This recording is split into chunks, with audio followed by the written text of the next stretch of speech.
Electron presents Festival of Spooky Actions at a Distance from 1st till 4th of April. See more electron.art.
Hello, my name is Chien and I am manager in Electron.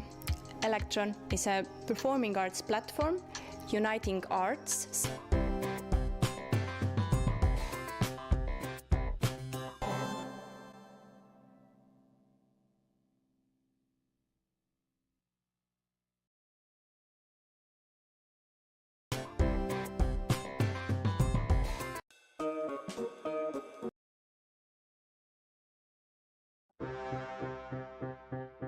Hello, my name is Chien and I am manager in Electron.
Electron presents Festival of Spooky Actions at a Distance.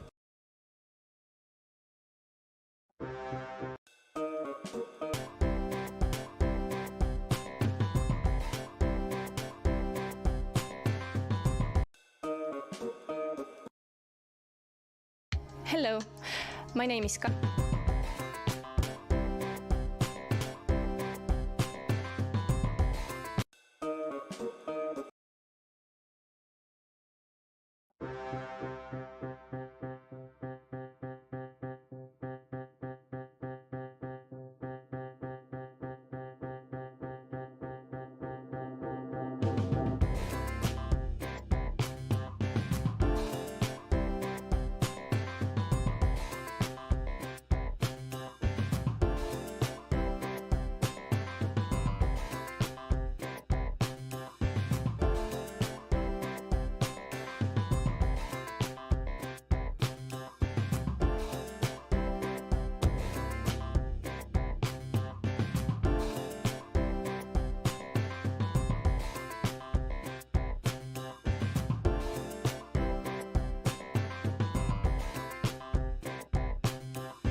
Hello, my name is Chien and I am manager in Electron.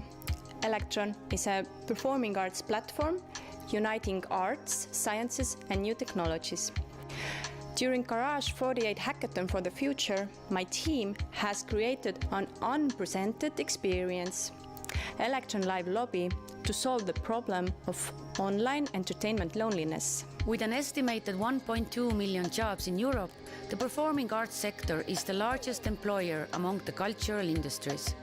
200 million people in EU are going to see live shows at least once a year. During the pandemic, the ticket sale for performing arts dropped 75%. That market is not revived by just showing Facebook Lives. Current online platforms have failed to provide the social experience that live arts depend on. Electron Live Lobby is an online space mimicking real-world social gatherings. Each viewer who enters the page is assigned a bubble. If the webcam is on, the bubble has live video of the viewer. You can type your text above the bubble to chat with others. Conversations are not saved, they have no history, just like in real life. You can move around, and if you see your friends talking, you could move closer and talk to each other as a group. When the performance starts, the lobby will automatically direct you to the show. In April 2020, we created a unique two-way streaming platform, Electron Live, and since then, we have been showing 56 international performances to approximately 11,000 viewers, some even from communist China. At Electron, we are continuously inventing new mediums for live arts and performances. Electron Live Lobby is a social space, public yet intimate enough, just like the real theatre lobbies and venues around the world. Welcome to Electron Live Lobby.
Electron presents Festival of Spooky Actions at a Distance from 1st till 4th of April. See more electron.art.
Hello, my name is Chien and I am manager in Electron. Electron is a performing arts platform uniting arts, sciences and new technologies. During Garage 48 Hackathon for the Future, my team has created an unprecedented experience, Electron Live Lobby, to solve the problem of online entertainment loneliness. With an estimated 1.2 million jobs in Europe, the performing arts sector is the largest employer among the cultural industries. 200 million people in EU are going to see live shows at least once a year. During the pandemic, the ticket sale for performing arts dropped 75%. That market is not revived by just showing Facebook Lives. Current online platforms have failed to provide the social experience that live arts depend on. Electron Live Lobby is an online space mimicking real-world social gatherings. Each viewer who enters the page is assigned a bubble. If the webcam is on, the bubble has live video of the viewer. You can type your text above the bubble to chat with others. Conversations are not saved, they have no history, just like in real life. You can move around, and if you see your friends talking, you could move closer and talk to each other as a group. When the performance starts, the lobby will automatically direct you to the show. In April 2020, we created a unique two-way streaming platform, Electron Live, and since then, we have been showing 56 international performances to approximately 11,000 viewers, some even from communist China. At Electron, we are continuously inventing new mediums for live arts and performances. Electron Live Lobby is a social space, public yet intimate enough, just like the real theatre lobbies and venues around the world. Welcome to Electron Live Lobby.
Electron presents Festival of Spooky Actions at a Distance from 1st till 4th of April. See more electron.art.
Hello, my name is Chien and I am manager in Electron.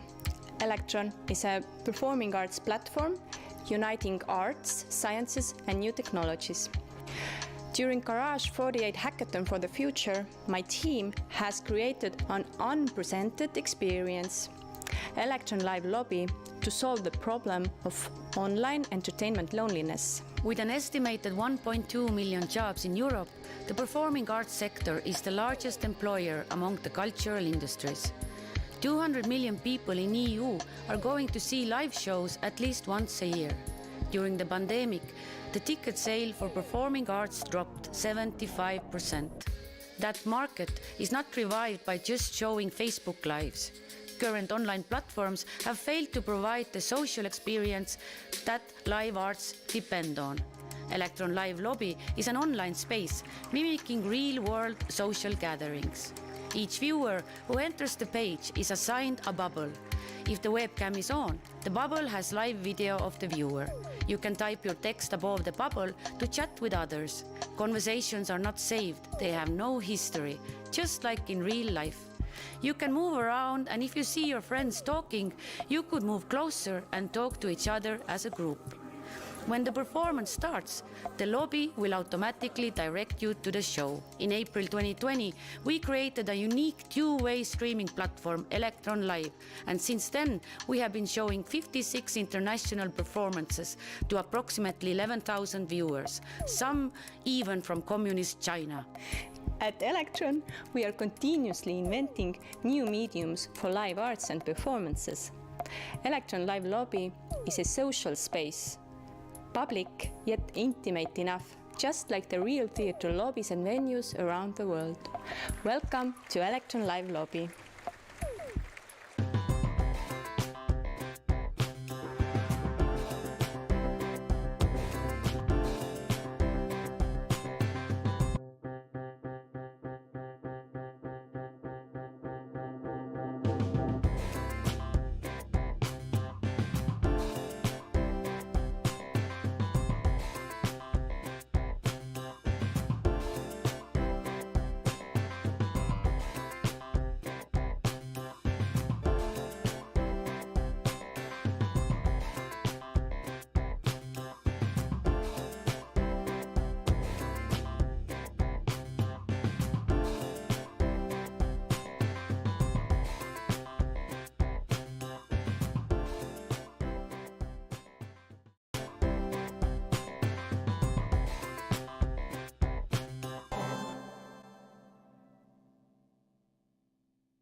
Electron presents Festival of Spooky Actions at a Distance from 1st till 4th of April.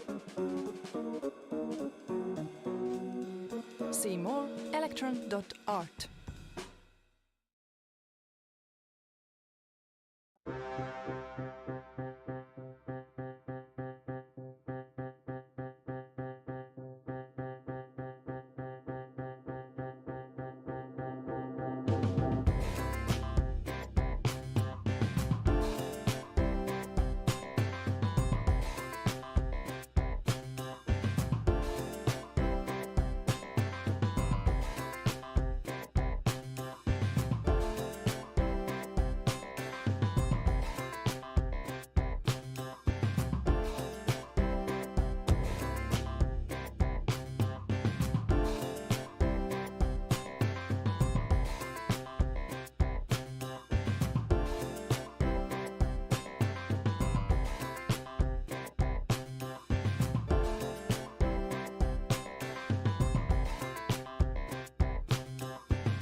Hello, my name is Chien and I am manager in Electron.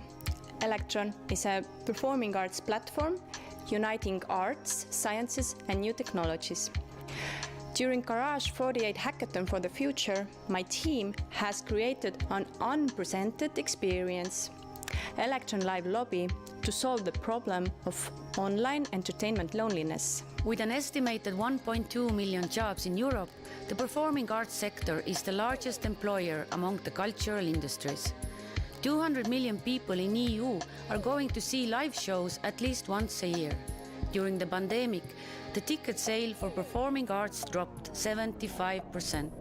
That market is not revived by just showing Facebook Lives.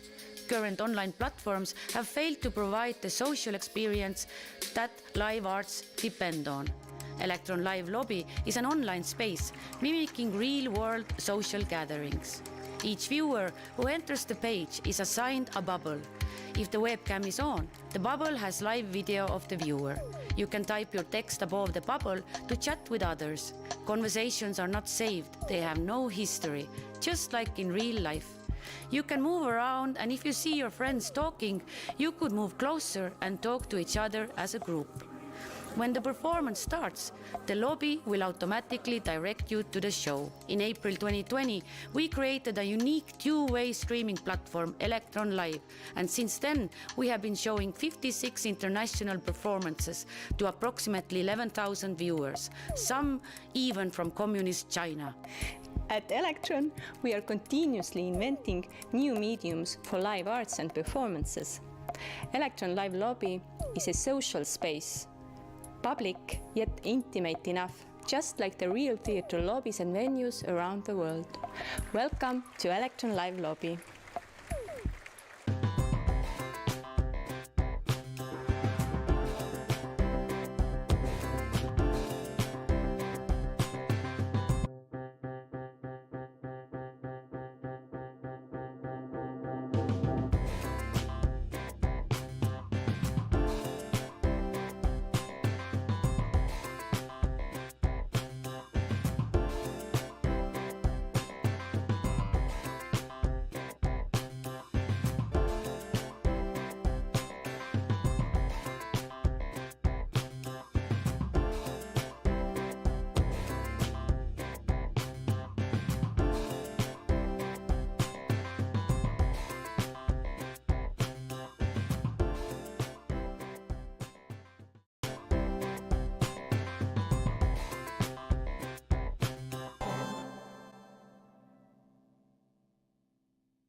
Electron presents Festival of Spooky Actions at a Distance from 1st till 4th of April. See more electron.art.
Hello, my name is Chien and I am manager in Electron.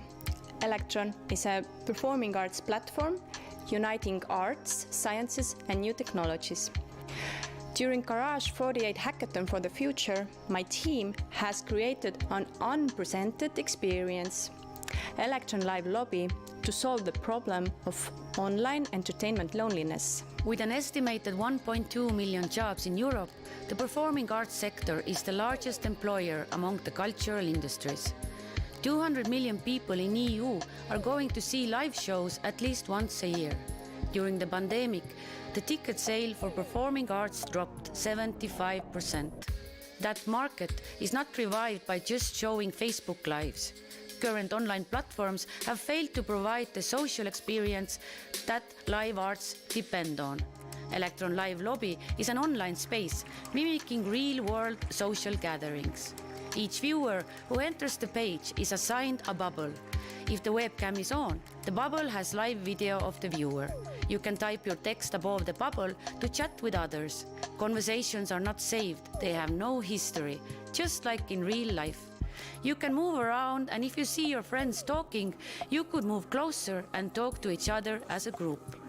When the performance starts, the lobby will automatically direct you to the show. In April 2020, we created a unique two-way streaming platform, Electron Live, and since then, we have been showing 56 international performances to approximately 11,000 viewers, some even from communist China. At Electron, we are continuously inventing new mediums for live arts and performances. Electron Live Lobby is a social space, public yet intimate enough, just like the real theatre lobbies and venues around the world. Welcome to Electron Live Lobby.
Electron presents Festival of Spooky Actions at a Distance from 1st till 4th of April. See more electron.art.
Hello, my name is Chien and I am manager in Electron.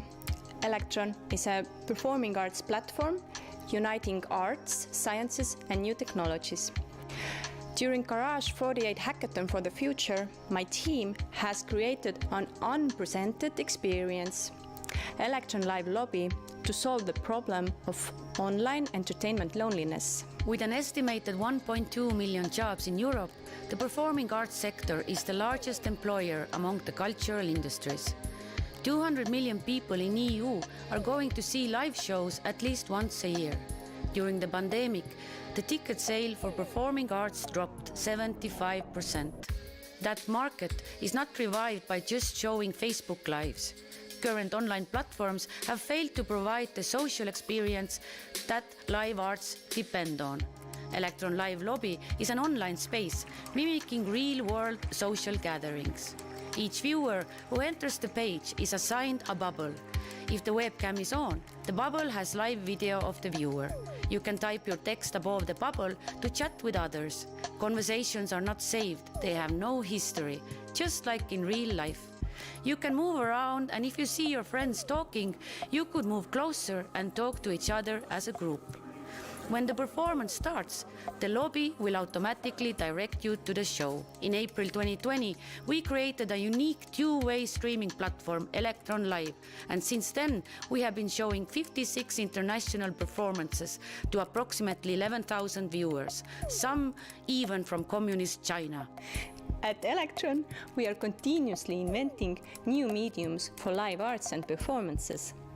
Electron Live Lobby is a social space, public yet intimate enough, just like the real theatre lobbies and venues around the world.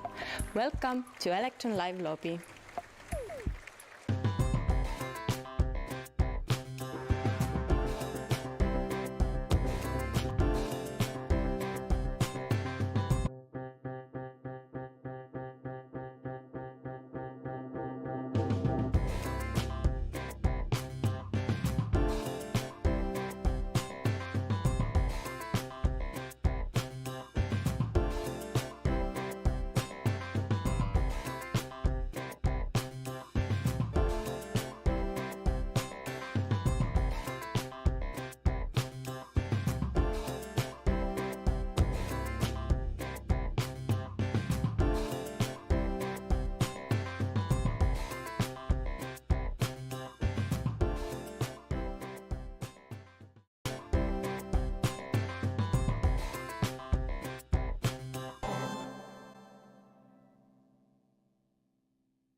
Electron presents Festival of Spooky Actions at a Distance from 1st till 4th of April.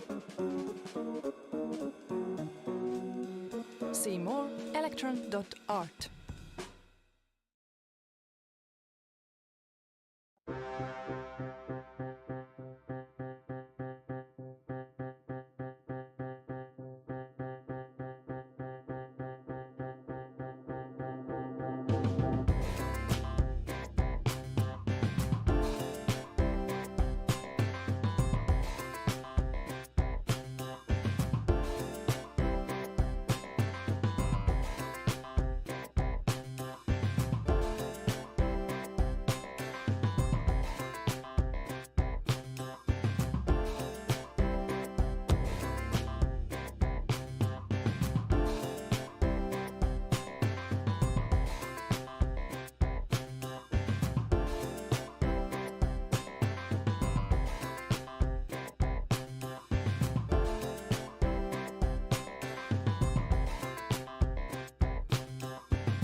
Hello, my name is Chien and I am manager in Electron.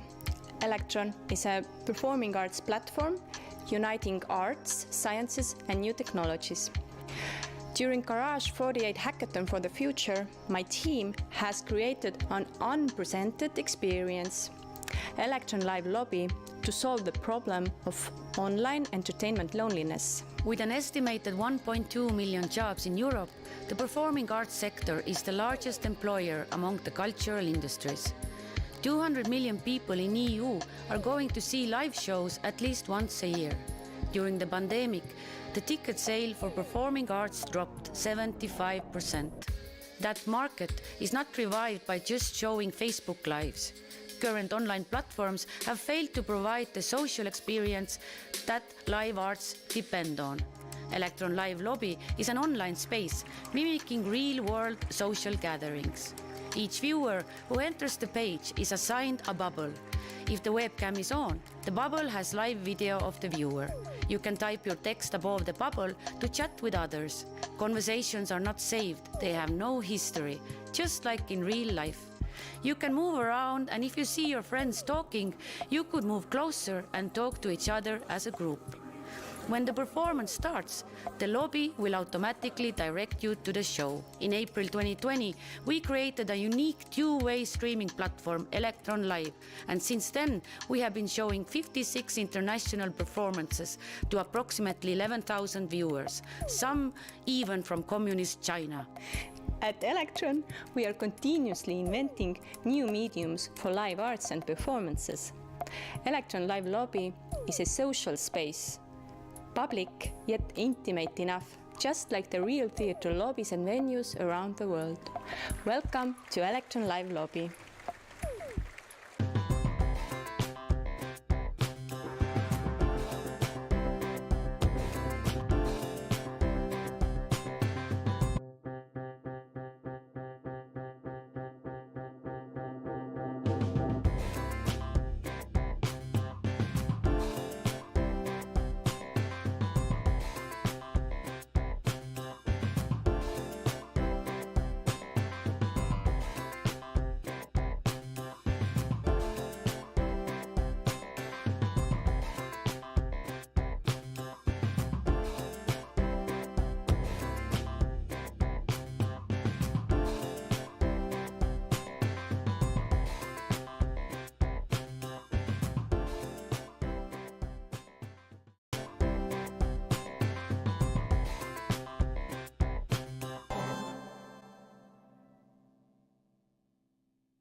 Electron presents Festival of Spooky Actions at a Distance from 1st till 4th of April. See more electron.art.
Hello, my name is Chien and I am manager in Electron. Electron is a performing arts platform uniting arts, sciences and new technologies. During Garage 48 Hackathon for the Future, my team has created an unprecedented experience, Electron Live Lobby, to solve the problem of online entertainment loneliness. With an estimated 1.2 million jobs in Europe, the performing arts sector is the largest employer among the cultural industries. 200 million people in EU are going to see live shows at least once a year. During the pandemic, the ticket sale for performing arts dropped 75%. That market is not revived by just showing Facebook Lives. Current online platforms have failed to provide the social experience that live arts depend on. Electron Live Lobby is an online space mimicking real-world social gatherings. Each viewer who enters the page is assigned a bubble. If the webcam is on, the bubble has live video of the viewer. You can type your text above the bubble to chat with others. Conversations are not saved, they have no history, just like in real life. You can move around, and if you see your friends talking, you could move closer and talk to each other as a group. When the performance starts, the lobby will automatically direct you to the show. In April 2020, we created a unique two-way streaming platform, Electron Live, and since then, we have been showing 56 international performances to approximately 11,000 viewers, some even from communist China. At Electron, we are continuously inventing new mediums for live arts and performances. Electron Live Lobby is a social space, public yet intimate enough, just like the real theatre lobbies and venues around the world. Welcome to Electron Live Lobby.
Electron presents Festival of Spooky Actions at a Distance from 1st till 4th of April.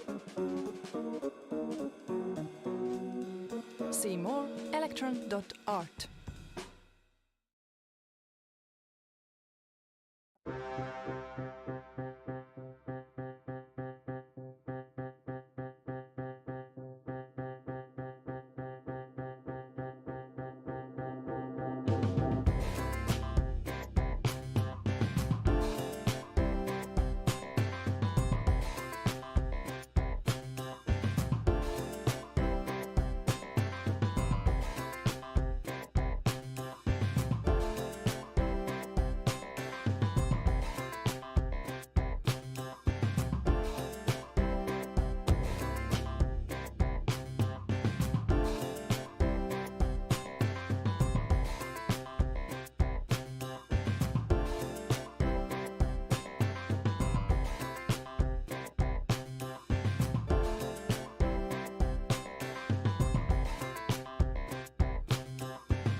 Hello, my name is Chien and I am manager in Electron. Electron is a performing arts platform uniting arts, sciences and new technologies. During Garage 48 Hackathon for the Future, my team has created an unprecedented experience, Electron Live Lobby, to solve the problem of online entertainment loneliness. With an estimated 1.2 million jobs in Europe, the performing arts sector is the largest employer among the cultural industries. 200 million people in EU are going to see live shows at least once a year. During the pandemic, the ticket sale for performing arts dropped 75%. That market is not revived by just showing Facebook Lives. Current online platforms have failed to provide the social experience that live arts depend on. Electron Live Lobby is an online space mimicking real-world social gatherings. Each viewer who enters the page is assigned a bubble. If the webcam is on, the bubble has live video of the viewer. You can type your text above the bubble to chat with others. Conversations are not saved, they have no history, just like in real life. You can move around, and if you see your friends talking, you could move closer and talk to each other as a group. When the performance starts, the lobby will automatically direct you to the show. In April 2020, we created a unique two-way streaming platform, Electron Live, and since then, we have been showing 56 international performances to approximately 11,000 viewers, some even from communist China. At Electron, we are continuously inventing new mediums for live arts and performances. Electron Live Lobby is a social space, public yet intimate enough, just like the real theatre lobbies and venues around the world. Welcome to Electron Live Lobby.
Electron presents Festival of Spooky Actions at a Distance from 1st till 4th of April. See more electron.art.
Hello, my name is Chien and I am manager in Electron.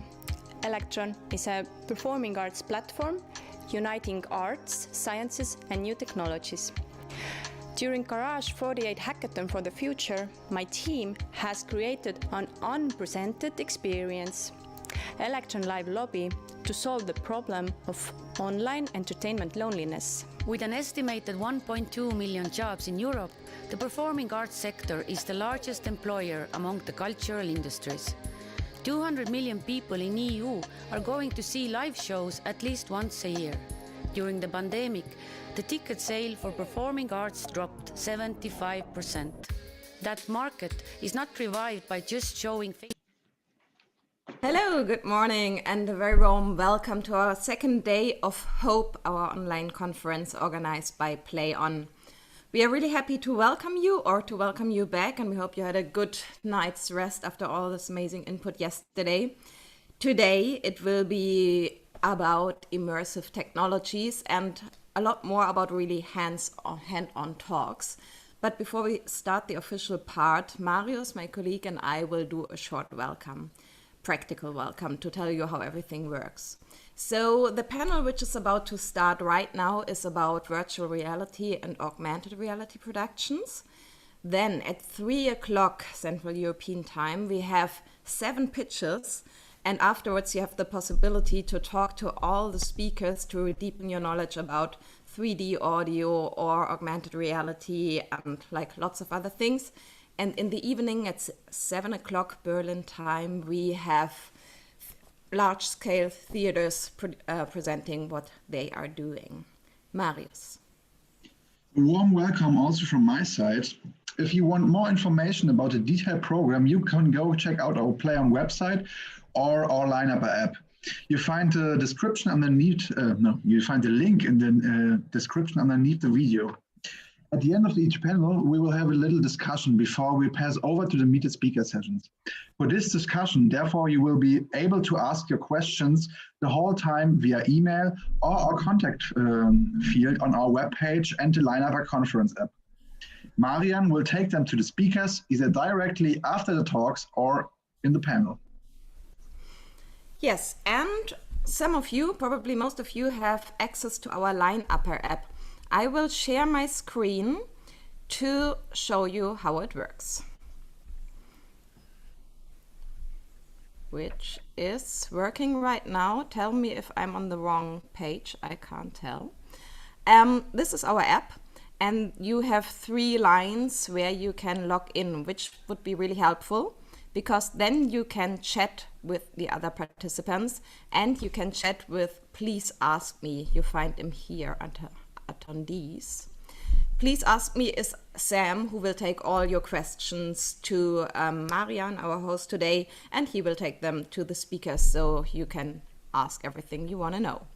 And then for all of you who participated yesterday and for all of you doing it maybe later today, we have a survey, and we would be very, very glad and happy if you could take, it's about, 3 minutes time to click the answers so we know how you liked it, what you wished for. So this is about Lineup.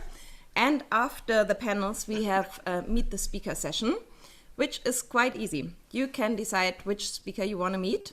Then you have a look either in the Lineup app or in your emails or on our website play-on.eu, where you find the links to Zoom meetings. You click on the link, you join the Zoom meeting, and you have 30 minutes to talk with your speaker. That's it. So, Marius, you can continue. At the end of each day, we'll have a place to hang out called Wonderme. It's like an online bar where all of our app user guests are very welcome to meet us and some of the speakers during the evening. There we can have a glass of wine or a glass of beer or something else and talk about the day, continue discussions, or get to know each other. You find all information in the app.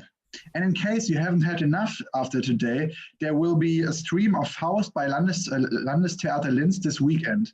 And next week, there will be a 3-day event called Hope Digital Campus. On 3 evenings, resident artists, students, and researchers from 8 institutions will be meeting online to present their digital art projects, research topics, and deliver academic impulses. Join us there. And if you have any questions, don't hesitate to ask us via email or our app. We try to answer them as quickly as possible. So for now, enjoy the day, as we are really looking forward to our fantastic speakers. But first of all, to our host, Dirk Nelder, who will welcome you to officially right now.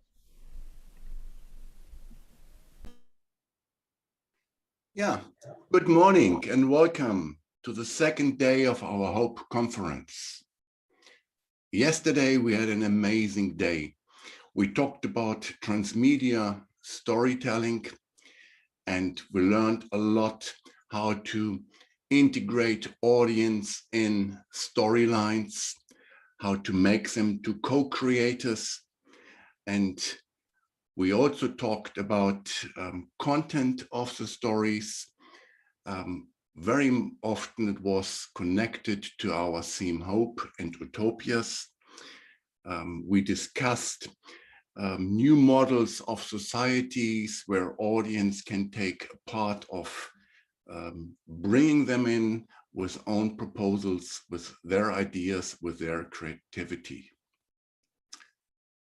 Today, we want to be more focused on the use of immersive technology, because that is the core of the work in our network. play-on is a large cooperation project funded by the Creative Europe program of the European Union, the main culture program of the EU. 9 theaters from 9 different European countries have joined forces in play-on under the subtitle New Storytelling with Immersive Technologies. And you see that were the 2 topics for our 2 days. Each of our play-on theater is collaborating with a local tech university to ensure a transfer of digital knowledge. And we, the artists, are contributing with content, the tech partners with their digital expertise. A win-win situation. play-on is designed to understand, learn, test, and apply the potential of immersive. And that will bring us to the topic for today.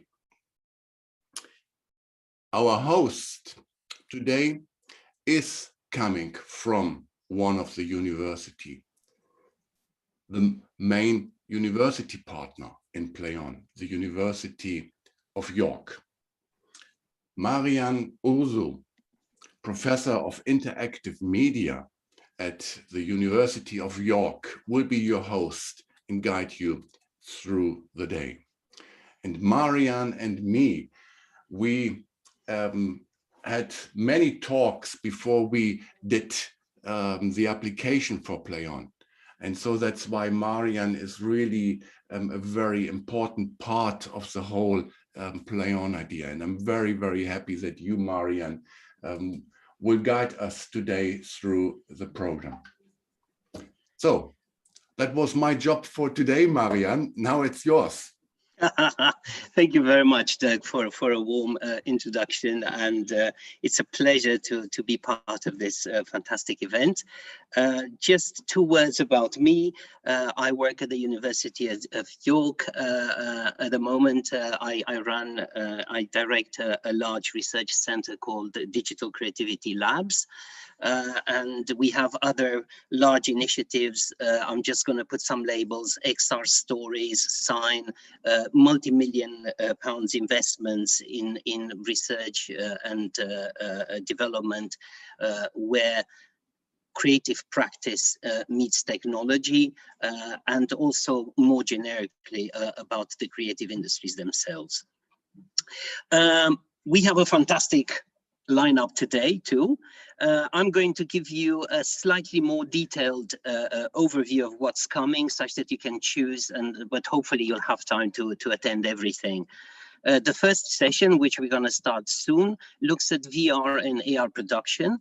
It will start with Momchil Alexiev from Bulgaria, who will set the scene with a keynote on some more general issues unpacking the overloaded concept of immersion, inquiring about why should we make VR film, and addressing the role of experiential solutions in creative practice. At the end, we'll have time for some questions and answers. And then after a short break, we'll move on to a panel consisting of Chong Chien and Derrick from Singapore, and Anna West and David Callanan from UK, in which we'll discuss more specific issues related to VR and AR production. The panel conversation will be seeded by two shorter presentations, one by Chien and Derrick, who will talk about their journey into developing a novel genre which emerges at the intersection of immersive theater, immersive media, gameplay, and storytelling. And then Anna West and David Callanan, in a similar way, will present their journey in creating a new genre, which followed a play from stage onto VR, and then we'll open the stage for Q&A.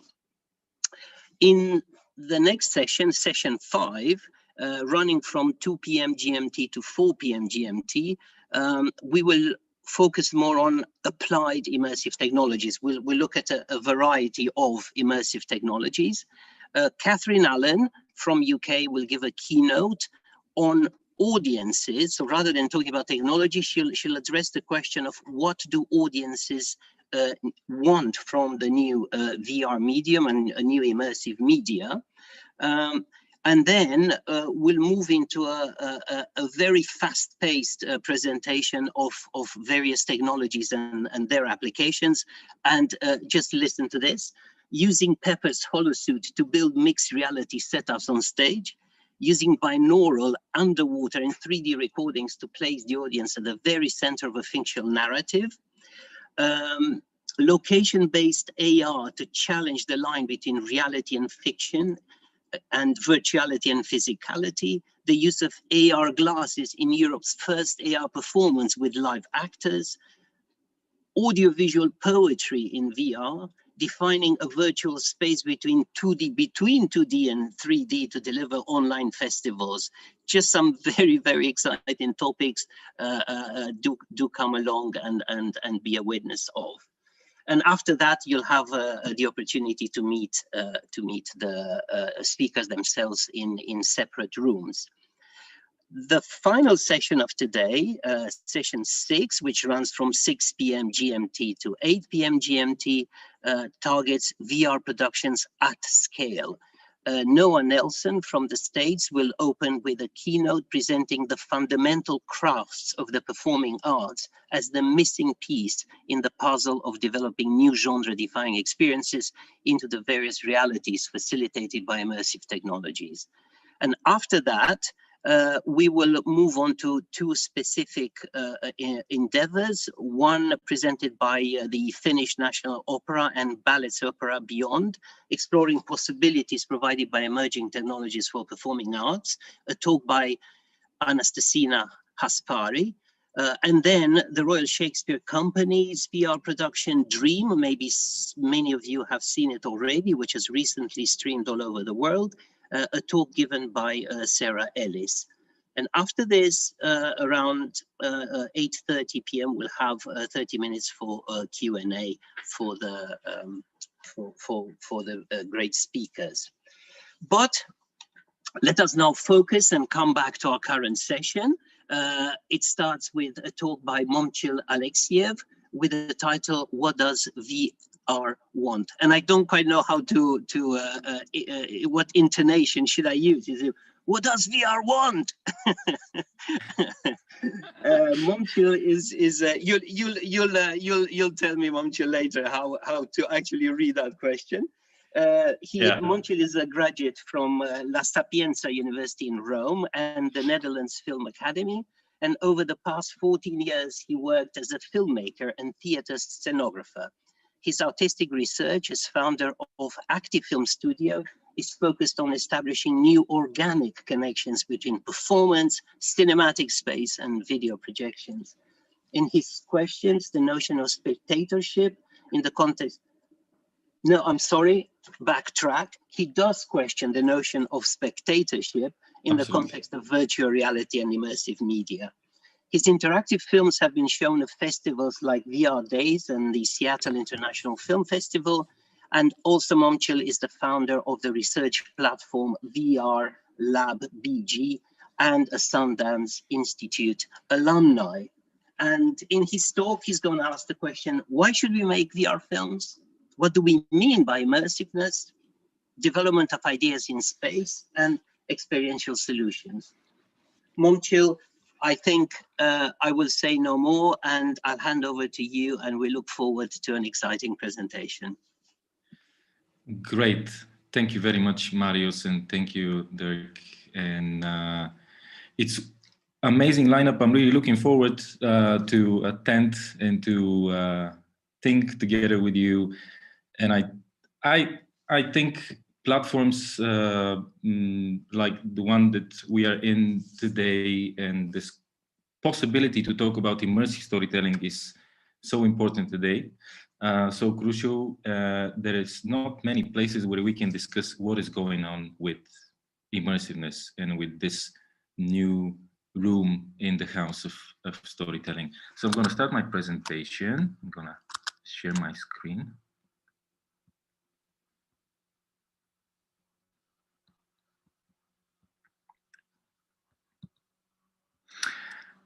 And I'm gonna tell you very shortly how I got to this VR idea and how and why was I interested in it.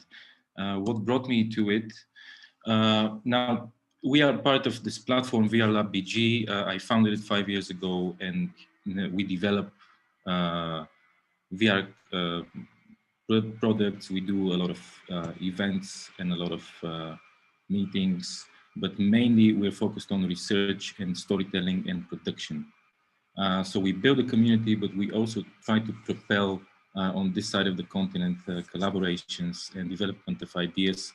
Therefore, we work with many festivals also here, with Sofia Film Festival, with Kinomania, which is the oldest festival in Bulgaria, and so on. We do produce also some research paperwork. This is a collaboration with the Turin University we did, where we produced several papers on the cross point between games and video and immersive storytelling, coming up with some methods to study virtual reality and from the semiotic perspective, but also introducing a method on how to understand it in terms of science and in terms of sense making, how to approach it. These are some of the festivals we did with the Sofia Film Fest. We do it also this year. We make a selection. We do also produce talks and meetings during the VR Hub. So how did I get to this idea? Basically, I started as a scenographer in Italy. I was working on theater performances, a lot of projection mapping, a lot of installations, a lot of interactive installations, and so on. So for years, I've been standing in front of a scene, a stage, with bodies that would sort of emerge and come in and out of this digital landscape, and sort of started coming together for me also in the way I was writing stories that, you know, I'm maybe interested in something that is in between theater and film. I didn't know what it was. So I started doing some installations like this one, which is called Quintetto. It was about fishes who are followed by a camera, and each fish makes a sound and a music. And we have five tones, and each tone follows a fish, and according to the movement of the fish, it changes. So one sits and listens to an interactive concert made by 5 fish. That's why it was called Quintetto. So in this line of thought, I was doing these performances with a lot of projections, with a lot of multiple mapping projections, so on. This is very shortly an Italian performance based on Jules Verne's 20,000 Leagues Under the Sea.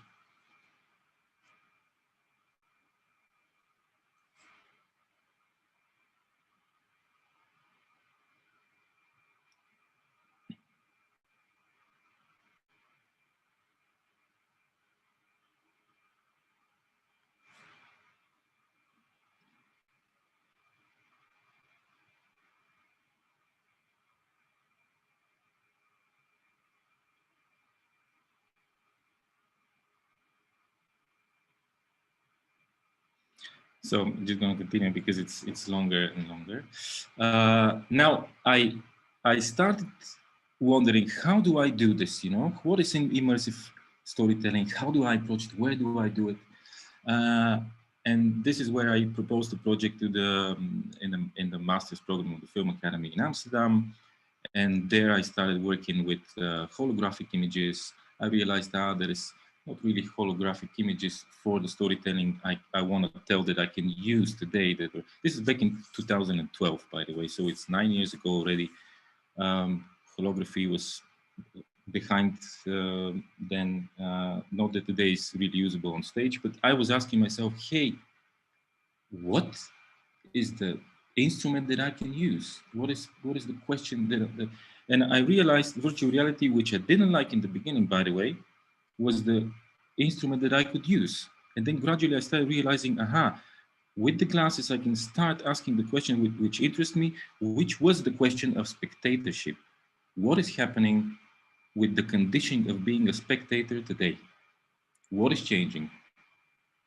Is there a reason for virtual reality to be there as a tool for storytelling? Is there a unique quality to it, unique semiotic system, to use Roland Barthes' definition of semiotic systems in reference to photography and cinema? Is there something that if the virtual reality and immersive technologies offer that is absolutely unique to its process of sense making to the spectator? So I started asking myself this question. Everyone was also asking me this question. Why do you do virtual reality? Don't you? Is this more impressive film, or what? Why do we do it? So I came up with this very simple. I'm gonna very shortly sort of pitch it to you. My proposal for why is there a reason to use immersive technologies. I came up with this proposal and explanation for it, and it's sort of two-sided explanation. And I said to myself, okay, hey, if we take everything from virtual reality in terms of effects, reduce interactiveness to maximum, visual, audio, everything that we can take off, is there something that remains, that is a core, that makes it a unique system of sense making for the spectator? My proposal for this was that what happens when we put the glasses, a different part of our brain is activated. Namely, the part that understands space, time, is suddenly directly activated by the glasses. We make sense of the experience by turning around and by interacting with it. This is something that doesn't happen in any other medium. It doesn't happen the same in film, doesn't happen the same in music, books, theater. Because it combines the spatial experience, it introduces the direct identification process for the spectator. And it's much more actively interactive than most of the mediums that we use. So we are immersed, and we understand the experience spatially, and we interact with it. We are inside somewhere. So this is my proposal, is a unique reference point which gives the possibility to talk about the condition of spectatorship. By the way, this is not something that is completely new, or something that that is suddenly introduced in our technological frame. It completely makes sense that we sort of discuss more actively interactive and immersive storytelling today, simply due to the technological development. We've had glasses before in the 90s, in the 70s. Today, they work better. There's more content that actually work. The price is lower. So one reason. Second reason, the idea of immersive storytelling. Why should we not be one person telling the story and everyone's sitting and we listen to it and we discuss ourselves as a group of people through the story in this format? We listen, you tell us a story, sometimes a little bit of interaction.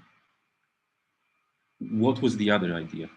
And the other idea is very, very old. It goes even back to Plato and his choreographic society, where he was imagining a storytelling process in which everyone is dancing together and telling stories one to another, and there is not one main figure, and that everyone sort of encloses into being a co-author of the story. We can follow this very clearly in the history of theater, in the history of experimental filmmaking, in many genres, which is accompanied, by the way, to this with the search for a ever more realistic image. And when I mean ever more realistic, I'm talking about the 3D images from the mid-centuries. I'm talking about the Lumiere brothers, who filmed also a 3D film. I'm talking about, even if we want Grotowski's performances, where people would be on the stage as well. So the idea of involving the spectator, making him inseparable part of the performance, has been there all the time, essentially. All the time. It just hasn't been mainstream.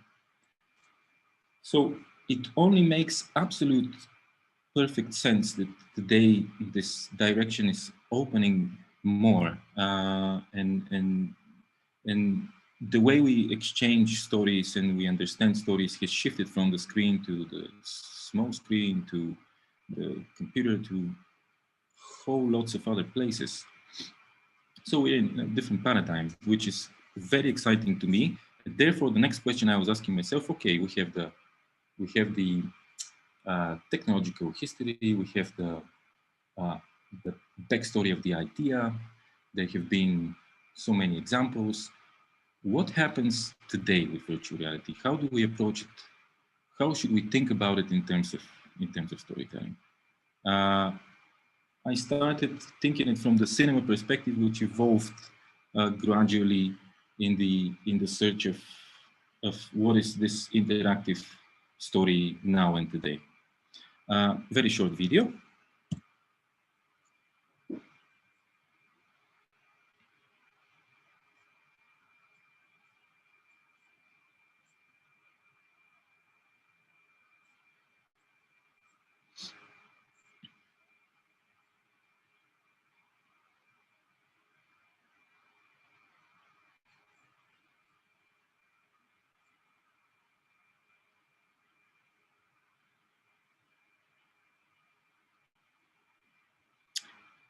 So why do I show this video? Two reasons.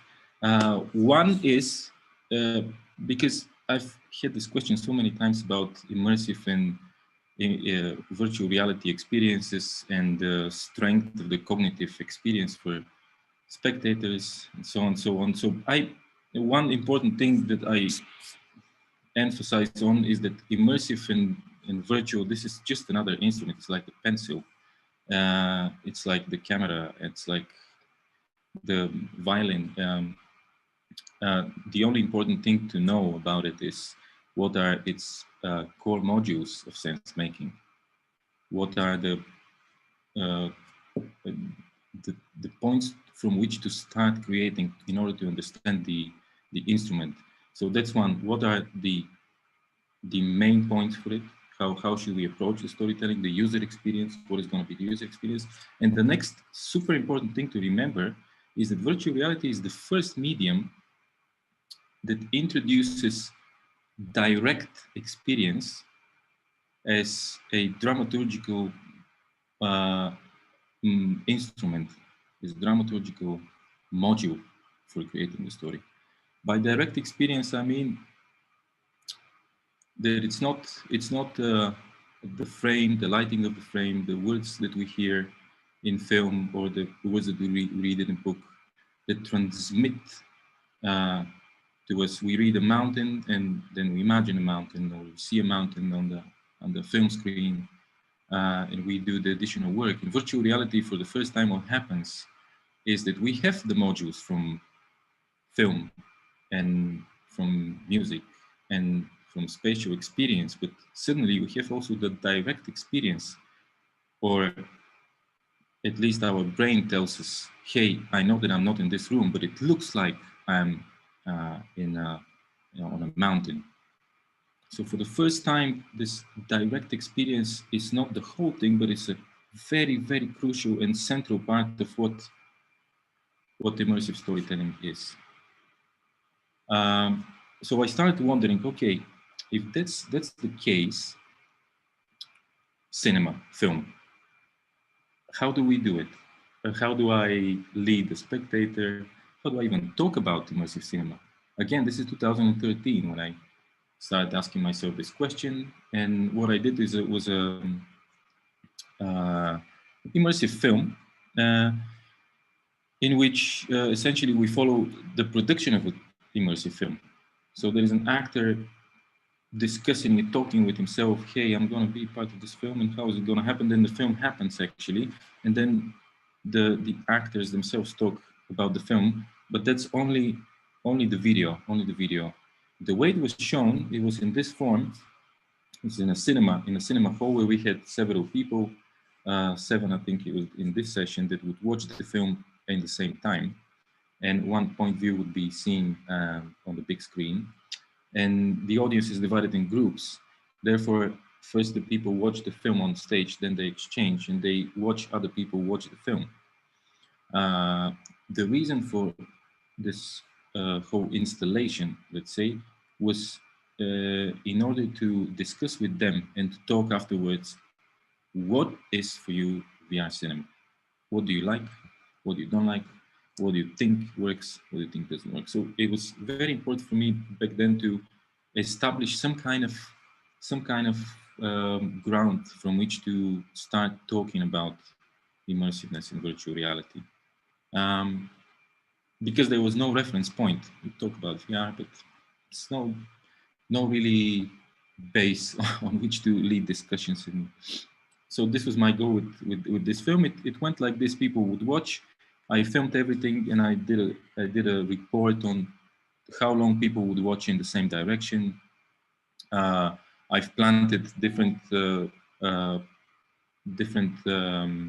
points of interest. So I would watch how long it's going to take to saturate one or the other, what people choose, and so on. It was a very interesting process. You see, some of them tend to follow the same line of interest, while others choose different points.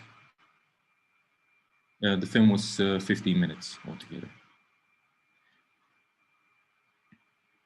So this is let's say how my research started. And when I came back to Sofia, I founded the platform VR Lab BG and started doing, apart from the community events and work, I started producing a lot with virtual reality. And just to tell you what happens on this side of the continent with VR, we did film a lot of commercials, an example, extreme sports, or video clips which use VR. So here I was an example multiplying these singers in one room and then playing with this notion. Just to say that, you know, using these instruments has led me to many different directions. So these are R&B singers from Sofia. Apparently, there are many medical projects as well that happen in Sofia related to virtual reality. So we participated in a hackathon initiated by one of the hospitals and a big organization called TOM. It was we created a prototype for a woman with cerebral paralysis in virtual reality, where she would replicate her exercises in VR and make it possible to compare with other people and play in the same time, or connect sort of social element to it, and also distance control and check with the doctors. We did now important thing to say, especially with these productions nowadays, is that the pipeline is not necessarily based only in Sofia. So we did a lot of international projects actually. I mean, we're based here, but for example, we work with the several medical centers in Amsterdam as well after I came back. and this was for a school with, for children with autism. It was very interesting and challenging project, which really enriched us. We were making videos about the behavior of kids with autism, representing their point of view, and then creating educational videos for the teachers as well in virtual reality. And this was put in one interactive VR system, so you could jump in different courses. And also, very important thing, the kids themselves were acting in the film, so there was a pedagogical side to it as well. Now, in terms of storytelling, when we get to, I've put some projects here to just to talk about the process and the way these productions are being made nowadays, because a lot has changed in terms of financing and in terms of decision making and in terms of instrument that we have. In example, interactivity has developed a lot. It has become much more accessible. Decision making and also funds and institutions started mentioning virtual reality. Even in Bulgaria, there are a few funds that already give money for VR and for immersive productions. And it's a word that people understand. It used to be a very difficult task to explain to a film fund what exactly do you want to make. They just wouldn't understand what is VR. It would be rather cut as a project rather than cut as a budget, just because it was non-intelligible for most of the committee. So this has developed. This is one project where I first encountered this importance of the pipeline and when to talk with producers and how to engage in international VR projects, how to fund them, how to approach animators and programmers, and what is the pipeline essentially. But especially the important thing here was the user experience. So the user experience solutions. How would the story unfold for the user? What would be the body movement, the body engagement? What is this interaction going to bring to the spectator? And this is a film. I'm going to show just these two images because it's still in production. It's filmed by Canadian Lebanese filmmaker Razan Al-Salah. We were approached by Eyal Sivan from French production company Momento and jumped in on this as creative co-producers. We went with the project on many places like ITFA. We went to Sundance, New Frontier storyline where it won. And the project, what I really liked about it was that this creator, this great filmmaker, Razan Al-Salah, she had a very clear idea about the interaction that has to be in the center of the experience. And it had to do with sitting down and especially interaction with one of the hands with this pixelated point cloud of a street. It was about her return at home and a bit of a family story, but it was very much layered and it was really focused on this experience. So it came from the idea, and this is what we talked before the conference, which is a central question of these meetings, which I absolutely agree with, is the very fine balance between the concept, the idea about immersive storytelling, and the technology. And the right communication between the two within the process of making. So giving it enough time, making the right calls in the right moment, and never losing from sight the focus and the experiential side of it. So in this case, what I really liked is that we started with the idea. It's not necessarily like this always. It can start from experimenting with the instrument. But the most successful things that we've done so far have always come with thinking through the concept, thinking through the idea, and also using virtual reality to develop the idea itself. So if we have a performance or a story, we would always think through this prism of what is gonna the spectator experience if if movement forward is the main concept of the work, let's use, you know, clicking forward with the button, if there's a thing.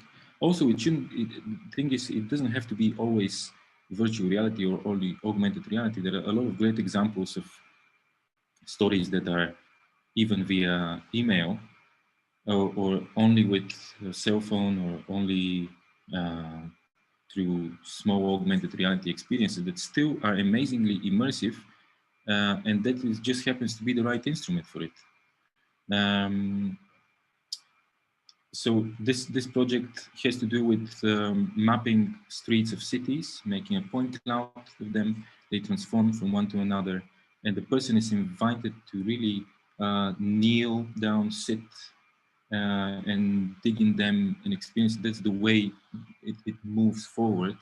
The story, so it generates a motor for the story to go forward. It's not only the image, but there is also the economy of movement and the economy of walking forward and discovering each city by kneeling down and opening it and interacting with it. Here is a very interesting project I did with National Film Board of Canada, and IFA was part of it. And I did with a very good friend and colleague, Joaquin Val, he's from Argentina, and Bram Lohman, who is from Amsterdam. It's essentially a cell phone experience where you download the app Revolve, and as you start turning around, the more you turn around, the more the video develops. So the video is 60 seconds, but it doesn't really go for 60 seconds if you don't turn around. There was also a gamification element to it. So there was the economy of winning or not winning, or how long did you turn around? Did it take for you to watch the full video, and so on. So I was very curious to explore how people interact with their cell phones and with 360 video. And the statistic was very funny. Some people really like it and start turning around like dervish style madly to watch the video. The music goes according also to your speed of movement. So this is again an example of a production that went sort of online. I went once to Amsterdam, but the other part of it was done from Sofia, Amsterdam, and Argentina. Now, how about immersive storytelling here in Sofia? I'm going to give you a couple of examples of theater performances. One is it's called Changing, and it's based on Ingmar Bergman's work, and we did a lot of video mapping here with 5 screens. The interesting part to it, except the mapping, was the interaction with cell phones. In the cell phones, there was an app with the same name of the performance. There is an instruction in the beginning, people download it, and in certain moments when we have a light, there is a development of the set and of the image that we see in the mapping into the cell phone, which would engage in different ways. It would turn their lights on, it would turn their cameras on, it would turn an animation that will scroll, will move on the stage or move in their screen, or both. So we try to really expand this set design into the audience, and make the cell phone more of a bridge rather than something that you have to turn off before a theater performance. I'm sorry to step in. We're over time. If we can bring it to a close soon. Sure. So another very short project, which was again with augmented reality. People would walk in front of galleries with this QR code, and you pick up the QR code, and there is a 360 video, and then they involve you in a performance, and the 360 video is connected to their performance. And this is Conglomerate, which was a project for the Biennale in Prague. We did the whole set of, it looks like this, with VR glasses, and people would enter in the set, a bit like this, and they would be able to watch all the best scenography performances from Bulgaria from the last 4 years. And there was a menu, one opera, puppet theater, conventional theater, dance theater. They would choose and they would enter, and they could see, in example, 10 performances, all filmed in virtual reality. So turning around and look at the best scenographies that there have been in the last 4 years. So this is not really strictly storytelling, but is more of a representational project, which turned out very, very interesting at the end. So this is for now. I'll be very happy to answer all your questions, and I'll be in the meeting room. Thank you for your attention, and great to be here. That's lovely. Thank you very much. A really rich collection of examples, attractive productions, as well as inspiring work in trying to develop a theoretical underpinning for this new genre. And if I may, I start from that angle. You said in your presentation that VR has affordances that sets it aside as a medium somewhat better suited for creating immersive storytelling experiences. Mm-hmm. And I'm sure you have heard this question in the past, that it is the story that actually creates the immersion. And some say that disregarding the medium, it could be even a silent movie, but if it's well crafted, we are immersed and we are in. So how do you actually see that indeed VR creates truly new opportunities for storytelling? Are there examples of new stories that emerged for VR experiences? Of course, virtual reality doesn't automatically make an immersive story. Absolutely. Actually, there's been the percentage of bad things is much higher than the good ones. Exactly. And when I say much higher, I say maybe 95%. I mean, it's just wrong to perceive, this is, you put the glasses and there you go. No, it's just an instrument that immerses people in another place, and it's more interactive. It makes you feel as if you are somewhere else, and that's it. So to make it very simple, I mean, of course, it's so therefore, if of course you can make Romeo and Juliet, but that's not the point. The point is to come from the idea of, I want to share the story in this particular way.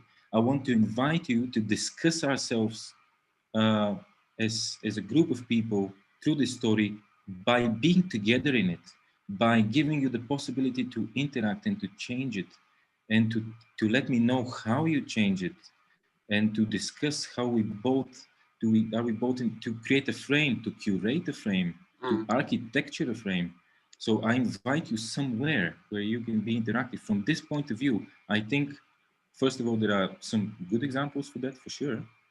Like if you want to go for Notes on Blindness, or Wolves in the Walls, or The Line, or a few, just to mention a few, but there are already good examples that, hey, this works. It works in a different way, and it's so very curious that suddenly I have a place where I can combine images, sound, interaction, and the direct experience of being somewhere, which also means different emotional movement. But emotional movement, again, doesn't mean good story at all.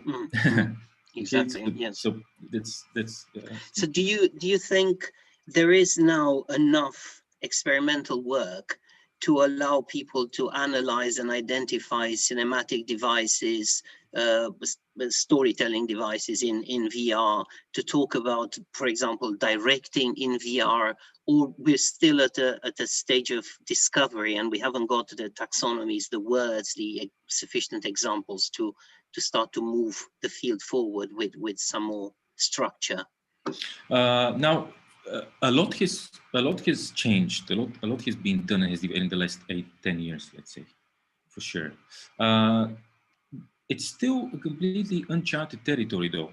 Completely uncharted territory. First of all, we cannot really talk about VR cinema exactly anymore, because VR cinema sort of implies most of the modules coming from what we know from filmmaking, whilst it's actually just dragging behind some things from cinema, some things from theater, but it's generating a different context of thinking.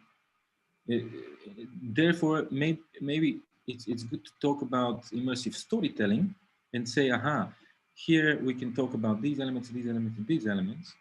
Yes. And I think the terminology has also developed. I can see it, you know, through time. So we have some things to step on now already. But it's still, that's also the great thing about it. You can make something that's not that good, like technically, but he has a good idea. And when he has a good idea, go to Berlinale and people will like it because it will make sense. Yeah. So here's another cluster of questions that all take the same angle. When we talk about cinema, there is a sense of social presence in the cinema. That's why we go to be together and watch together a film. And we're talking about cinematic VR. And the question is, do you see in the future that cinemas would be equipped with VR or AR goggles? Each seat would have that. And a more general question is, how do you see the future of VR storytelling? Would it become a genre in its own right, as cinema is and theater? Now, cinemas will probably never have VR glasses exactly the way we imagine. Like you go in the cinema and put it, and cinema is going to be cinema. Thank God, yeah. It's kind of just the way. I know of a project proposal where that was going to be attempted. So there was a proposal where a cinema was going to be equipped with AR glasses, but please carry on. Yeah. Well, AR though is different than VR glasses, just to mention. Yes. This could be. What I think is happening and is going to happen is that this, again, logical line of thinking of creating immersive stories, whether it's going to be with these glasses or with smaller ones or with AR or with a combination, because there is a lot of multi-platform. Multi-platform, by the way, to mention, very important. It's not just it doesn't have to be self-standing and so on. So in this sense, I claim there is really a path forward to this immersive storytelling. So what exactly is going to be? Difficult to say, really, because the glasses have been changing so fast. Also, this mixed reality possibilities. So it's a little bit misleading to say, this is going to happen. I think it's going to be another genre, another room in the house of storytelling, most probably. For this simple reason, we have strived for these stories for a long time, and now technology has changed, our cultural frame has changed, our technological frame has changed, and logically, it's time to talk about this. How these stories comment on our development as society today. So it's only logical, actually. Yes. So I think it's gonna continue. Now, in the same vein, there's I think someone who wants to challenge from the point of view of the purity of theater, and the question is there a core benefit to VR as compared to real life experiences? I presume in the physical space. I would never dare or compare. To theater, you know, I've grown up in the theater academy in Sofia as a kid, and I've always lived with theater. So it's you know, theater is theater. Okay, let's be clear about it. And it's not really also correct to compare them, because the real life presence, obviously, it's not really the same in virtual reality, even if you're with other people in the room. There are great examples of mixed reality and theater, though, to mention. That's also an option. I think it can be very, very interesting. Yeah. I've experienced a few of those, and I like them. Not amazing, but I like them so far, the ones that I've seen. I think it's a very good idea. But it's sort of a thing of its own. Again, going back to what it essentially does. It has a direct cognitive sense making of being somewhere, but this is combined also with, if you want, text or music or images or a certain level of interaction, and this interaction, very crucial what it exactly is going to be, because there is this dichotomy between the real world and what happens in virtual reality. You move in the real world, but in VR you also move, but in a different way. So this is where it starts to be interesting. You know, my hand starts bending in virtual reality. So this is the way I move forward. Your whole process of how am I going to understand this experience is changed. So it opens a wonderful different door. So that's Thank you. Some of our the members of the audience are kindly requesting more details about some of the productions you mentioned. The 360 video they would like to hear about, and then the work on autism they want to hear about more. So maybe we'll find a way to post and put these links in some place. Here's another question. You spoke about user experience design and storytelling, and that was a very interesting angle. Could you give a few more examples on how you connected the user experience design aspect to the storytelling aspect? I presume, if I understand the question right. I think they're asking, user experience is about the experience in general, and then you have a narrative core to the experience. And I think the question tries to understand how you play. Where does the writer, the storyteller come into play in the user experience, more established methodology, if you wish?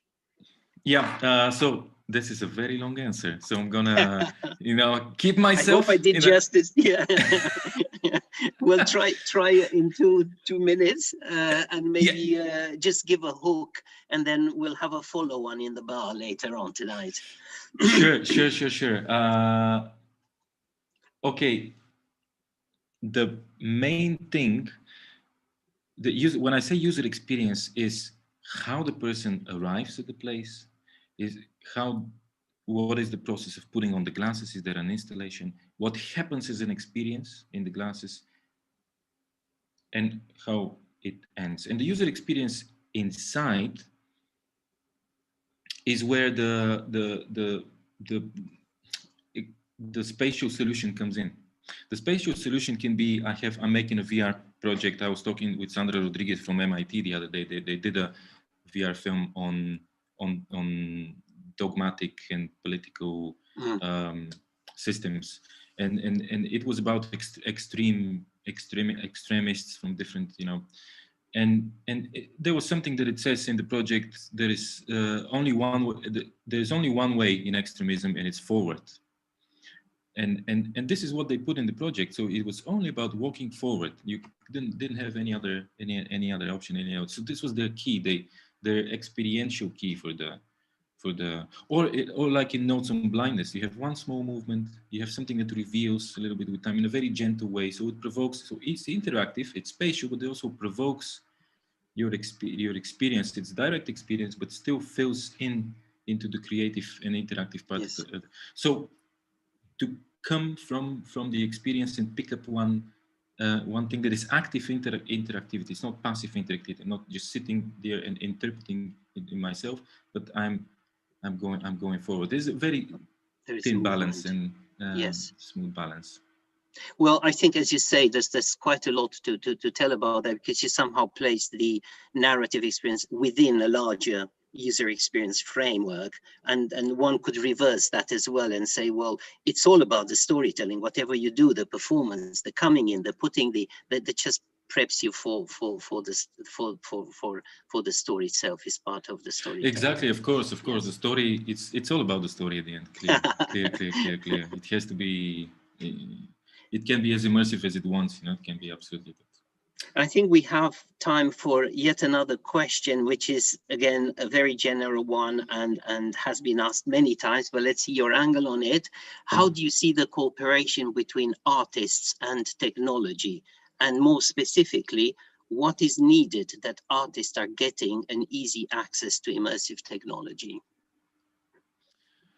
In example centers, platforms like ours, we have a couple of programmers, we have a lot of glasses, we invite people also for a lot of theaters and give them the possibility to use them and to create with us.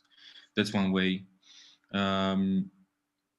It's not such a heavy technology, and again, it has become easier to create with funds available, but also programming has gotten a little bit more flexible. There is a better way to talk with programmers, and the pipeline is a bit clearer on how to create immersive storytelling. So it's not that unapproachable anymore. It's not only geeky stuff. We're entering cinemas, we're entering theater spaces. And I think, that's why we do this whole thing with our platform, to give possibility to meet people and to create a certain web of connections, and it also spreads around Europe and the globe, and that's why I'm also here, which I'm very happy to be. Well, we are really happy that you were part of the event, and I think it was a brilliant presentation and an excellent set of questions that you've answered brilliantly. And to conclude, I think we see that the topics that you highlighted here are not necessarily new. They are discussed in various spaces, but I think you managed to really beautifully link a theoretical attempts to have a theoretical underpinning, understanding how our brain works and cognitive functions, and gradually move that towards examples of great storytelling. So thank you very much, Momchil. Thank you very much. It was it was great. I could talk for 12 hours about it. So it was really like, yeah, put it in. Yeah. We should find opportunities still. And now for our audience, we will take a 15-minute break, and then we'll come back to have a panel. So thank you, Momchil. And I think maybe Johanna will step in, or Stefan will play our trailer, I guess. Ah, okay. So see you in 15 minutes time.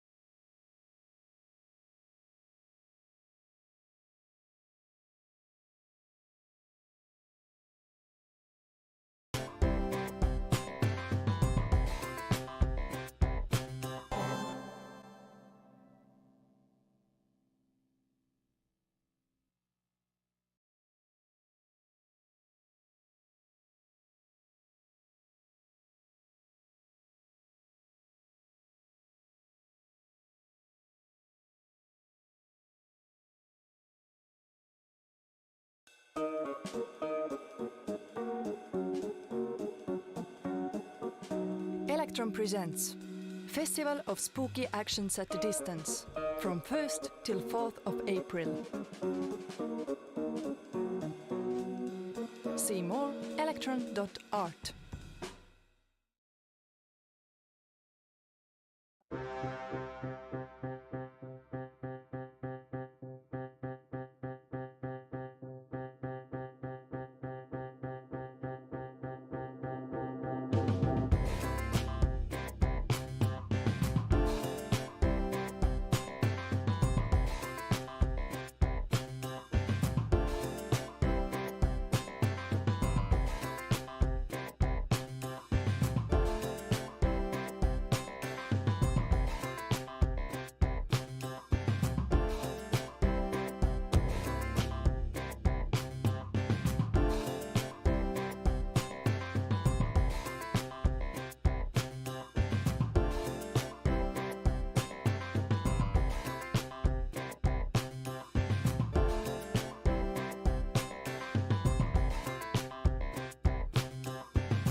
Hello, my name is Chien, and I am manager in Electron.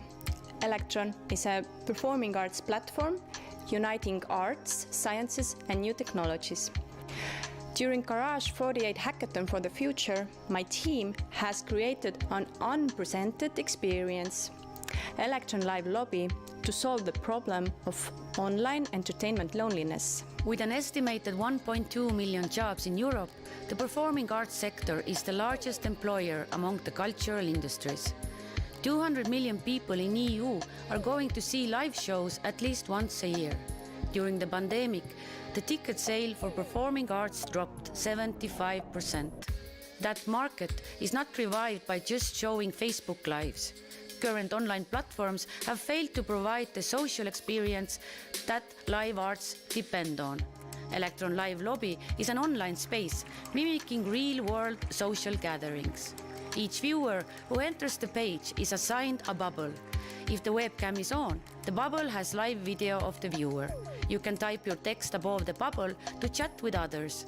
Conversations are not saved, they have no history, just like in real life. You can move around, and if you see your friends talking, you could move closer and talk to each other as a group. When the performance starts, the lobby will automatically direct you to the show. In April 2020, we created a unique two-way streaming platform, Electron Live, and since then, we have been showing 56 international performances to approximately 11,000 viewers, some even from communist China. At Electron, we are continuously inventing new mediums for live arts and performances. Electron Live Lobby is a social space, public yet intimate enough, just like the real theatre lobbies and venues around the world. Welcome to Electron Live Lobby.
Electron presents Festival of Spooky Actions at a Distance from 1st till 4th of April.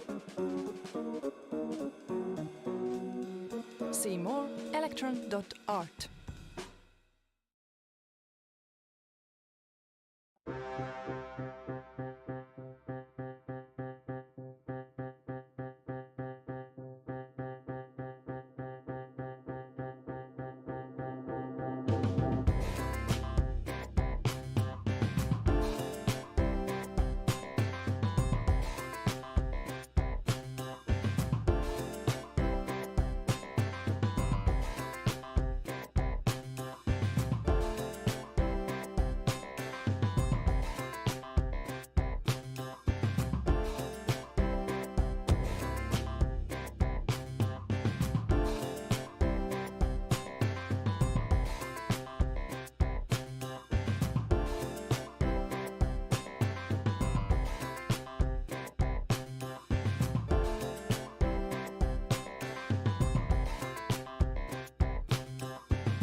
Hello, my name is Chien and I am manager in Electron. Electron is a performing arts platform uniting arts, sciences and new technologies. During Garage 48 Hackathon for the Future, my team has created an unprecedented experience, Electron Live Lobby, to solve the problem of online entertainment loneliness. With an estimated 1.2 million jobs in Europe, the performing arts sector is the largest employer among the cultural industries. 200 million people in EU are going to see live shows at least once a year. During the pandemic, the ticket sale for performing arts dropped 75%. That market is not revived by just showing Facebook Lives. Current online platforms have failed to provide the social experience that live arts depend on. Electron Live Lobby is an online space mimicking real-world social gatherings. Each viewer who enters the page is assigned a bubble. If the webcam is on, the bubble has live video of the viewer. You can type your text above the bubble to chat with others. Conversations are not saved, they have no history, just like in real life. You can move around, and if you see your friends talking, you could move closer and talk to each other as a group. When the performance starts, the lobby will automatically direct you to the show. In April 2020, we created a unique two-way streaming platform, Electron Live, and since then, we have been showing 56 international performances to approximately 11,000 viewers, some even from communist China. At Electron, we are continuously inventing new mediums for live arts and performances. Electron Live Lobby is a social space, public yet intimate enough, just like the real theatre lobbies and venues around the world. Welcome to Electron Live Lobby.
Electron presents Festival of Spooky Actions at a Distance from 1st till 4th of April.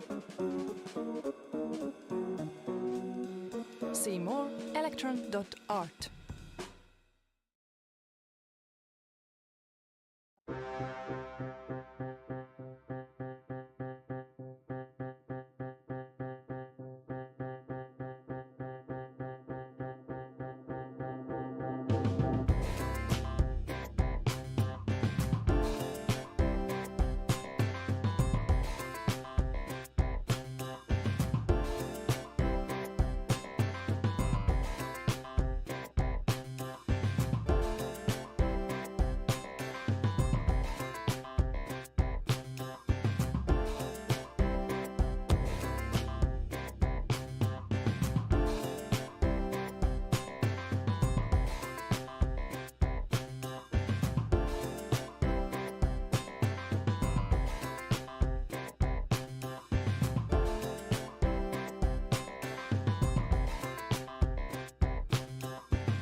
Hello, my name is Chien and I am manager in Electron.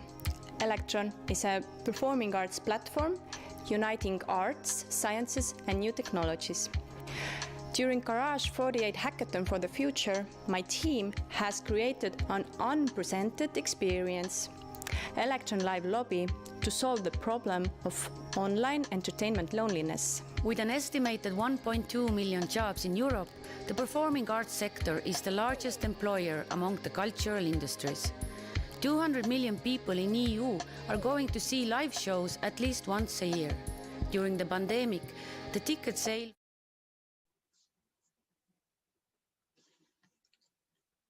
Hello and welcome back. We are entering now the panel of this session, and we are going to have two seeds, two shorter presentations. The first one is by Chien Chong and Derrick, and they will talk about VR and technology. Is it a marriage of convenience or is it a perfect marriage? And let me introduce the speakers.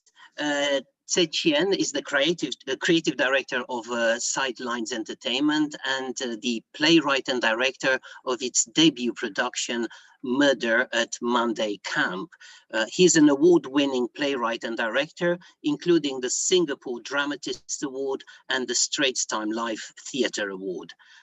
His plays have been staged in Singapore, UK, Budapest, Taiwan, and Japan. He also writes feature film and for television channels and has two collections of plays published containing the critically acclaimed Charged, one of the top 10 plays of all time in Singapore. So it's a great honor to have you. And Derrick is the executive producer and artistic director of the same company, Sidelines Entertainment. He's a graduate with distinction for RMIT in Australia and has been working in the Singapore media and entertainment industry in the capacity of producer and marketing director. He was mentored by the veteran theatre production and acclaimed Hollywood actress Tan Keng Hua, and Derrick was the marketing manager of Pandemonium Theatre Company before starting Sidelines Entertainment, their own company. Producing credits include the Asian premiere of The Edges, the musical, and William Golding's Lord of the Flies, and the virtual interactive play, The Curious Case of the Mississippi Parancan Treasure. Again, an honor to have you both here. They will be talking about the journey of their company, Sidelines Entertainment, which was set up in 2020 after they joined hands with the tech startup Actuality to create virtual interactive theatrical experiences, marrying gameplay, storytelling, and murder theater. Since then, both companies have created several genre-defining online experiences, pushing the envelope of storytelling and entertainment. Derrick and Chien, together with Warren Woon from Actuality, will share the ways in which they had pivoted in light of the pandemic, empowering the imagination in the digital realm. We will start the presentation with a short video giving a short overview of who they are and what they do, and then it'll be over to them. Thank you very much and enjoy the presentation.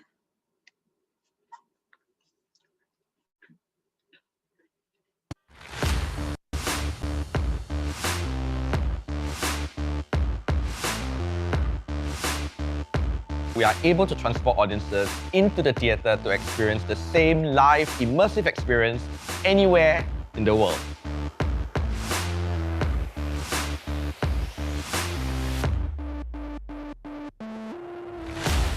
Building a proprietary tech solution means that we have full control of the medium and we don't have to adapt our art to fit the platform.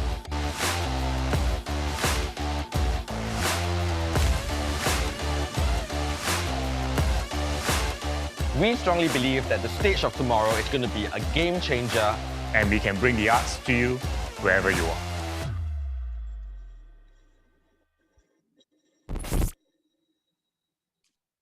Thank you. Hi, everybody. My name is Derrick. I am the executive producer of Sidelines Entertainment. We are a theatre company here in Singapore, established in 2012, but we have pivoted because of the pandemic last year to become a creative studio producing immersive digital theatrical experiences, just like the one you saw in the video earlier.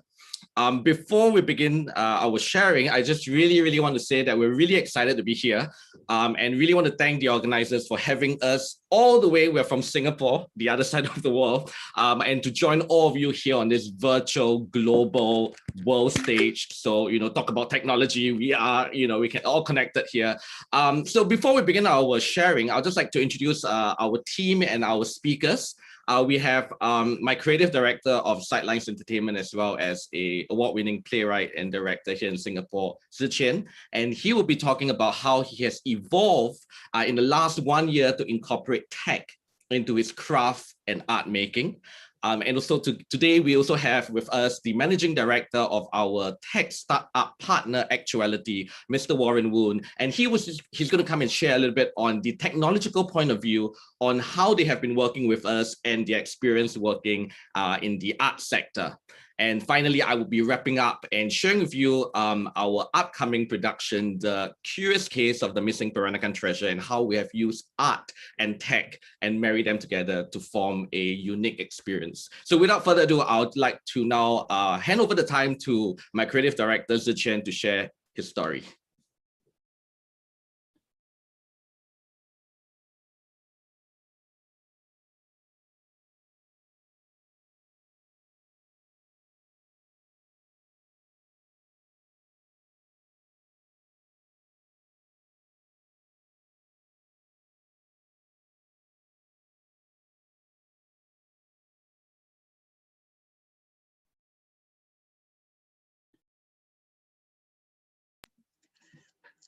Please bear with us, audience.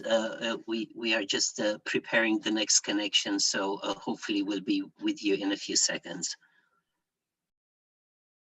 Can you hear me now? Okay, that was good. Okay, sorry, I guess this is technology for you. I'm Chien, I'm from Singapore, and I'm from the creative stage and the creative director of Sidelines. But I guess I'll just begin by telling a story. A year ago during the pandemic, Singapore had a lockdown, and in those 2 months, theaters were closed. And I think one of the conundrum that we had was, how then do we continue theater as we know it? So Derrick and I came together and we talk about solutions, and we talk about ways where we can bring creative solutions to our conundrum, our existential crisis, really. And I think what we came up with was the idea that maybe this is the time for us to think about ways to create new experiences, not just for audiences, but also for creatives, and find a new possibility and find ways to pivot. So I think during those 2 months in Singapore, what we had was that we had many theater companies broadcasting their archival materials, and even around the world. Singapore was watching things from National Theatre Live and other broadcast mediums and theater companies and performing arts companies broadcasting their archival materials. But I think what we realized from the experience is that it rendered the experience passive. And as an audience, you're watching something, a live medium, what's supposedly a live medium via a digital medium like a laptop or television. And I realized that audiences have very short attention spans, because the rules of engagement have changed as a result of the pandemic, and also the way that the medium or the way the live performances are being recorded and being broadcast like a TV or film, but it doesn't necessarily work in its favor. So Derrick and I just came about and talked about, why not create a new hybrid? Why not think about new ways of creating a new experiences and drop the baggage of creating theater online, but really find a way to create the experience of watching with full interactivity and creating the audience from a user's point of view, from a user's endpoint. And so we came up with the very first murder series, which was over Zoom. But what we did was that over Zoom, we was also a live, and it was pre-recorded live and also live. And also what we had was actually have the telephone, a telegram message, which was also part of the performance as well, where we had live interaction with the audience via Telegram on their phones. And it was that production that got us thinking about ways to use technology, because as you know, even on a Zoom platform and whatever existing platforms there are out there right now is not made for performing arts. So we were dreaming about how then could we create something from ground up to create a technology that would suit the performing arts, and then one that would suit our purpose. This is where actuality comes in. And so we created a new version of Murder and Mandai Camp, and I would like to maybe play the trailer for you at this point to just give you a glimpse of what it looks like. So any point. I'm Chien. I'm the director and playwright of Murder and Mandai Camp, the gameplay experience. When we first staged this in June, it was over a Zoom play. Of course, the interaction was very, very different and very, very limited. We have developed our own platform with different AR elements and 360 video capabilities. We're able to create a whole totally new immersive experience that combines elements of horror, escape room, theater, and murder mystery all rolled into one. You play this on a laptop, tablet, or a desktop with a stable internet connection. And of course, it's a murder mystery within a 90-minute time frame. The mission is to find out who did it and how did he do it. It will almost feel like you're walking into an investigation room where all the evidence and clues are kept. Each player will experience the game very, very differently because we have embedded within the game many different pathways to find the murderer. We recommend that you get as many friends as possible to try to crack the case by taking on different pathways along the journey.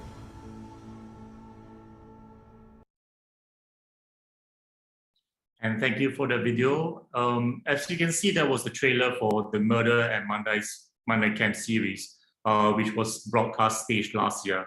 And I'd maybe describe the experience for you. Imagine walking into a 360-degree space, and in that space, you are allowed to pick up clues and rewatch videos, very much like how you are in an escape room, but now it's a digital realm on an internet browser.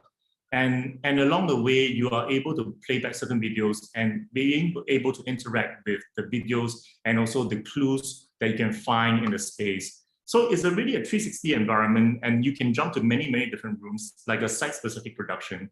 And in these rooms, you can replay certain clues or watch a performance recorded on, of course, but then what it is that you, as the audience, you are not playing a role. You are playing the role of an investigator trying to solve the murder case. And that's the experience that we have kind of recreated for the audience as well, which is to create this sense that they are role-playing.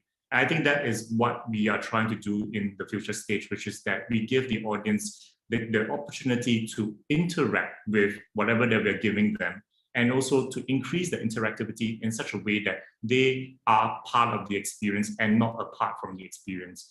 And I would guess at this point, I'll get Warren to share with us from a technological point of view, how he came about and how he helped us with that vision. Warren?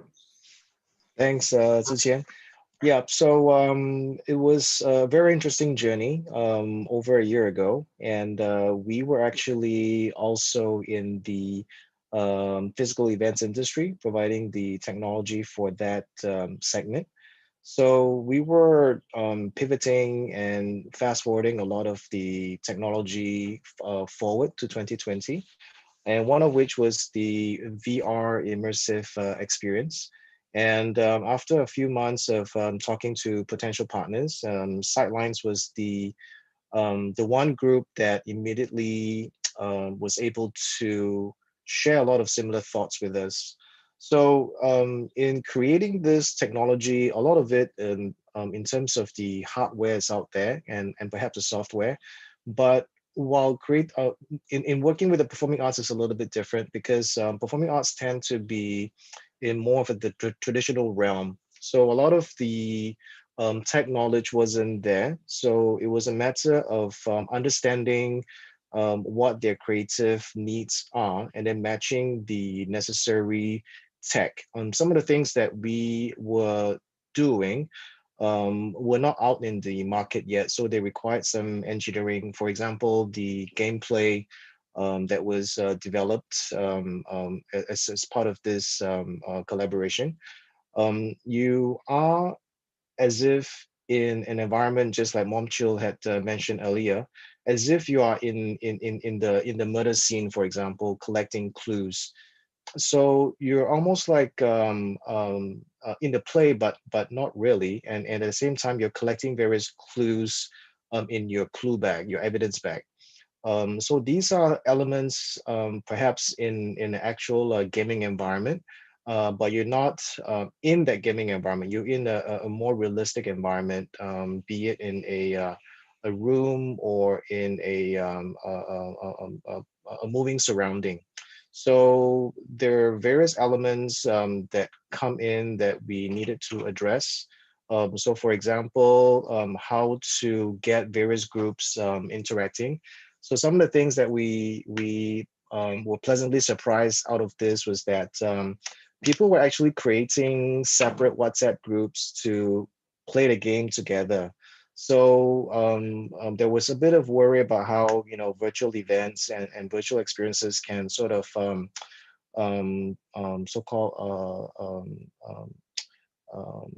take someone out of the community. But we actually found that people are actually wanting to interact with one another. So this is something positive that we're hoping to sort of continue. Yeah. Back to you, TC. Thank you for that, Warren. So let me let Derrick to share what we have, and I think it's exciting lineup that we're going to share with the rest of the audience as well. Thank you, guys. I'm just going to, like I mentioned earlier, share just some insights as a producer and what we have done in based on the last few projects that we have been working on. And you would realize also that my background is a little bit different. This is our upcoming show background, which is a virtual interactive play called The Curious Case of the Missing Peranakan Treasure. And I would like to just share 4 things or insights as a producer that I've learned using this new technology and creating and how we have evolved and pivot, right, from a theater company to producing virtual interactive theatrical experiences, and then use this current show that we're doing as a case study. So the 4 things I've learned, the first thing I've learned with technology and marrying both theater and the arts together is that we cannot use the methods of yesterday to compete in the economies of tomorrow. And I think enough have been said about how, you know, a virtual experience using VR, AR, and all these different technologies does not replace a live theater experience, and it will not. And we are not here to say that we're using technology to take over a live theater experience, but rather, how can we use technology in a way that enhance the experience, be able to engage a whole new audiences and even a younger group of audiences that are all found online. And especially with the pandemic, you know, in many in conversations that I've had with a lot of people, I realize that a lot of people are very resistant to that change or to just trying this new technology. So I think the first thing I've learned as a producer is really to be adaptable to change and to be very, very mindful of what is trending and what is the current landscape. So that's the first lesson I've learned. The second lesson I've learned is that technology shouldn't be used for technology's sake. And rather, technology is really a helper and enabler to tell great stories. Because here's the truth, right? In the theater, in live events, it takes a lot out of your audience to buy a ticket, to come to the venue, to invest that 2-3 hours to watch the performance. But online, it is so easy. It takes less than a second for anyone to just press that cross on the top right corner. And so then the challenge here for producers, directors, playwrights, creatives, and all of us is that how can we then ensure their attention? And it goes back, obviously, once again to storytelling. And it's always about the stories. It's always about content. Content is always key and king. It's always about having a hook, having an intriguing a storyline and concept. And so bringing now a case study of our upcoming production, the Curious Case of the Missing Peranakan Treasure, we knew we wanted to set it in a very interesting space. And so we've actually worked with a very iconic hotel here in Singapore, the Raffles Hotel Singapore. And we actually use that space and craft a narrative about a missing treasure, an expensive antique that has gone missing, and everybody is a suspect. And you have to then have 1 hour as a detective, as the audience member, as a detective, to come in to solve the mystery and create different hooks for the audience to keep them continually engaged. And that links to my third point of learning, which is in this virtual world, it is all about engagement, interaction, and immersion. And Chien talked about it earlier, about giving the audience the power to choose, but more importantly, also being able to role play and be part of that experience and your show. Because when they are part of the show and they're role playing and they're invested, then they will stick around and they will and the chances of them clicking the X button at the top right corner is lower. Finally, what I've learned is that people love the power to choose, and people love the idea of choosing your own adventure. And so in whatever you're developing and incorporating the tech elements and stuff, make sure or do consider you giving that power to people to choose and be able to choose their own ending, almost like Bandersnatch, not the best example, but similar to Bandersnatch. And that is what we are exactly doing for our upcoming show.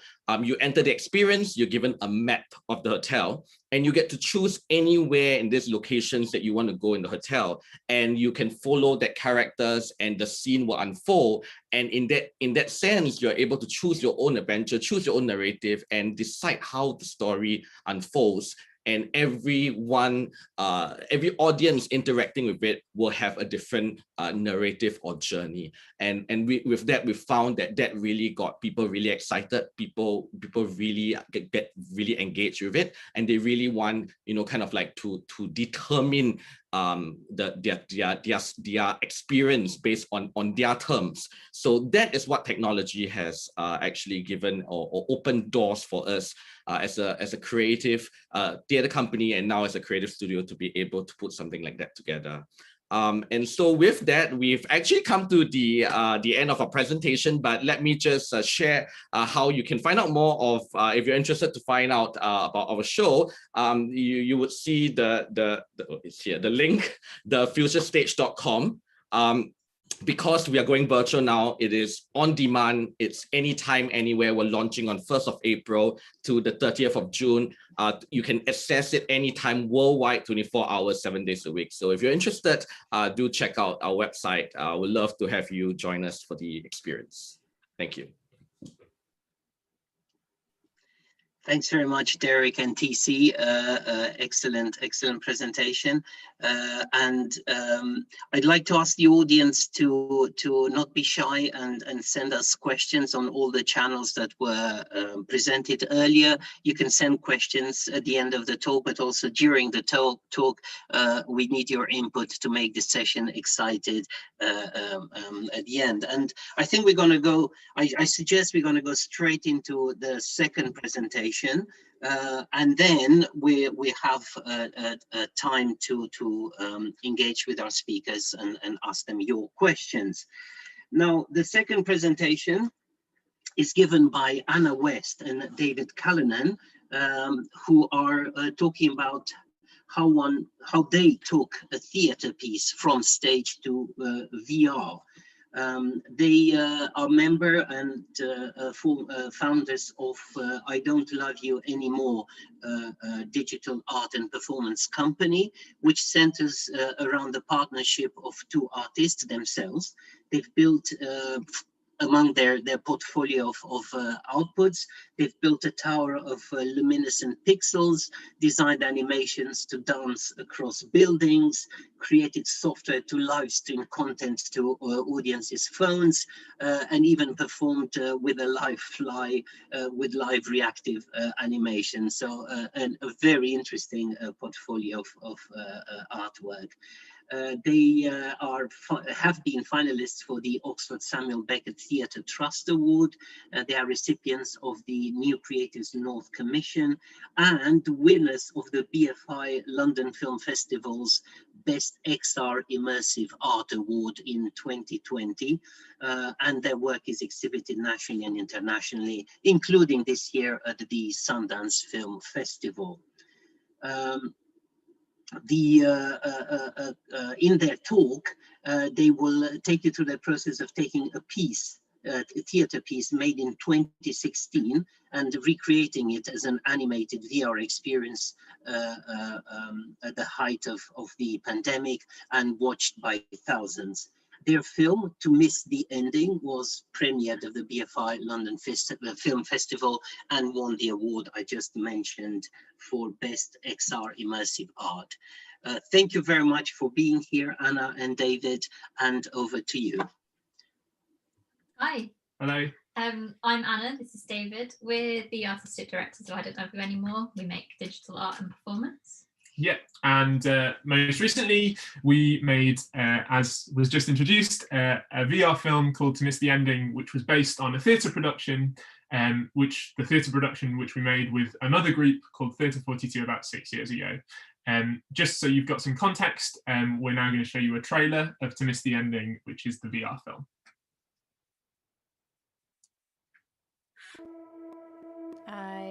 I take full responsibility and accept the consequences of this procedure. When I was a kid, my brother and I used to play by this river. We made boats for it and raced them. Later, when we grew up, I came back to visit, but it had stopped flowing. My friend Alice, it was murky and brown, but it used to flow and carry our boats. For a while, we'd walk past it and dream about living digitally. She said she was fed up of living in a world where you could get watches that monitor your blood pressure, get self-driving cars, but still couldn't get automatic ramps on public transport. Plus, imagine being bodiless, no calories to count, no chronic pain, and no men sending dick pics. Bliss.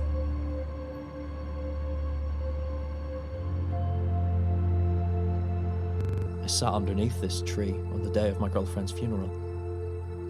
She was attacked by humanity terrorists in broad daylight.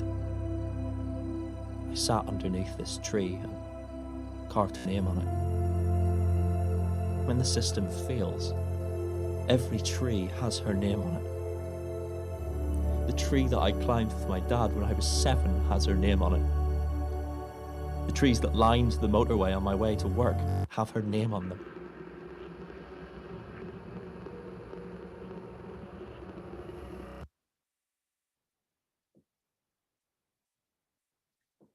Great, thank you.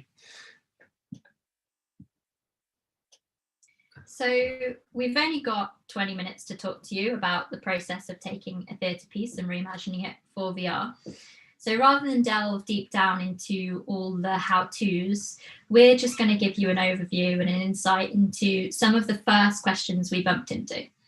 So in the original theatre production, 5 performers built landscapes out of cardboard boxes, which were then projection mapped with block colour to look like voxels. The premise was that people had begun uploading their consciousness to a machine or a server in order to escape their reality. And now that server is dying or being switched off. David and I kept returning to this premise and we kept thinking about it as a VR piece because it just fits. It's so perfect. You know, you put on a headset and you're suddenly outside of your own reality. So it just perfectly goes with that concept. Yeah, and so eventually we pitched that idea and we got some funding from New Creatives North and started making To Miss the Ending in February 2020. And the first thing we found out was some really great news, which is that there's tons of transferable skills and techniques from theatre making that work really well when you're making a piece of VR. I suppose bad news, although I don't know whether it's really bad news, is that there are some really big, strange additional questions that you need to answer artistically when you start making a world in VR, because the certainties and the rules of the real world are really plentiful, and the certainties of a virtual world are basically non-existent. So one of the certainties of our reality and of a physical space is physics. So the reality of a physical space is already made for us, and the physics of that space are already made because they're the physics we use in everyday life. VR doesn't have a world until you make it. So the physics of that world, well, they're not really there and they're for you to decide upon and create. We had like a conversation sat in front of our screen looking at the objects we've built to animate in this world, and having the discussion of, okay, so how does gravity work on these objects? I mean, you know, you might think that gravity acts in our piece the way it acts in reality, but actually that's not quite right. Yeah, no. So as we were going through the work and we were like experiencing it and testing it ourselves, we found that actually if we just brought gravity down to like 2/3 of its normal pace, it made the world feel a lot more ethereal, which was kind of nice for the story, but also it slightly reduced the chaoticness. It like made it a more pleasant environment to be in. And so yeah, so that's what we went with. And then the next certainty that's given to you by a theatre is your space, right? So in a theatre, you've got the amount of space to use that is there in the theatre on stage. The very top of your play is the ceiling, and the very the maximum width of your play is the width of the stage. And so we were having conversations about, well, what's the size and scale of everything in the VR version of a stage show? Like, you know, when the expanse is infinite, should this piece just go on forever? And how tall can the buildings be? Because in the stage version, the buildings were as tall as the performers could build buildings out of cardboard boxes. In VR, they could, you know, be thousands of meters tall if we wanted to, because it's all just in a game engine. So here's another place where you're creating the rules of the world yourself. And we found it really helpful to really set those rules and decide upon them before we properly embarked upon making it. So we created artificial restrictions on the space. In the case of To Miss the Ending and how tall the buildings could be, we decided that we wouldn't create anything or animate anything in VR that we couldn't feasibly, given enough time, build out of cardboard in the real world. And that sounds like a slightly arbitrary restriction, but when there are no restrictions and when there's no limits on what you can do, setting any limit we found was incredibly helpful in honing us and focusing us on the story and the aesthetic and the story that we wanted to tell. And in the real world, the materials are given to you. So the material of our production, the stage production, was, you know, the stage that we've been provided with. And then we decided upon cardboard boxes. We made that decision because they were reusable, they were flat packable and sustainable. In recreating this in VR, you're not given those materials. So we had a decision to make about what we wanted to use. We could have just, you know, gone straight digital with voxels looking, you know, glimmering and digital in their digital world. But we wanted to talk to the language of that piece a little bit. We wanted to hark back to it. But we also wanted to lean into that digital world in the way we weren't able to do in reality. So we had a lot of weird, artsy, funny conversations, especially with our sound designers, you know, like, so we want these voxels to shuffle and move together like cardboard boxes, to sound kind of like that when they hit the ground or when they move together, and we want them to have that sort of weight. But, you know, we also would quite like it if when the voxel river comes in, there's kind of a trickle. You can hear a bit of a trickle, but maybe that trickle could be like a memory because you're in a digital world. So maybe there's a digitalness and we're not quite getting the physical. We had a lot of those really artsy conversations, and luckily we were working with some brilliant sound designers called We Make Audio, and they were very up for those conversations, ridiculous conversations. There was also a thing about like minimalism. So the theatrical piece is fairly like avant-garde and minimal in its aesthetic, and so on stage it's just cardboard boxes projection mapped with block color. That's the whole set. That's everything that is made. And so we wanted to keep that going. So everything in To Miss the Ending is cubes of various sizes, and they're all block colors. But when we first did that, we made them genuinely true block, like solid block color. And what happens in VR and in a digital space, if you do that, is you lose all sense of depth, of materiality, of like texture and surface. And so actually we ended up doing quite a lot of texturing on these block color cubes to make them feel a little bit more physical and a little bit more present, and to give you a better sense of depth. So actually minimalism in VR is a lot more maximalist than minimalism is in the real world. That's another sort of discovery that we found, isn't it? Yeah. And another thing is directing attention. So in theatre, unlike in film, the audience have the ability to look wherever they like. That's quite similar to in VR. The viewer has the option to look wherever they like. And the way you manage that in theatre is that the performers direct your attention. So they work quite hard to tell you where to look and give you cues. But we knew immediately that recreating this in VR, well, physical bodies just don't fit very well in a VR space, especially in the story that we were telling specifically. So we decided to take our cue here from the audience member and from the viewer. And I think that's a really important thing, that, you know, we were listening to our viewer in that space and how they feel in that space. So, you know, these people in this story are kind of floating souls. They're bodiless. They've gone away from their reality, and that's very much how you feel when you're put into VR as well. And so we thought, you know, that's the perfect way to do it. We did test out, you know, clumps of dust being the characters, and they direct your attention around the world, but none of that fit. And we realized that that was the reason, because you as a viewer in this world, you're not connecting with your body either. So actually this bodiless space is kind of perfect. Yeah. And beyond that, VR and To Miss the Ending is a solo experience, right? Whereas theatre and performance is often inherently a collective one. And we, you know, just obviously discovered that or knew that before we started making the VR piece. But that meant that in making To Miss the Ending, adapting it from a theatre piece, we had to lean into that isolation. We weren't ignoring it.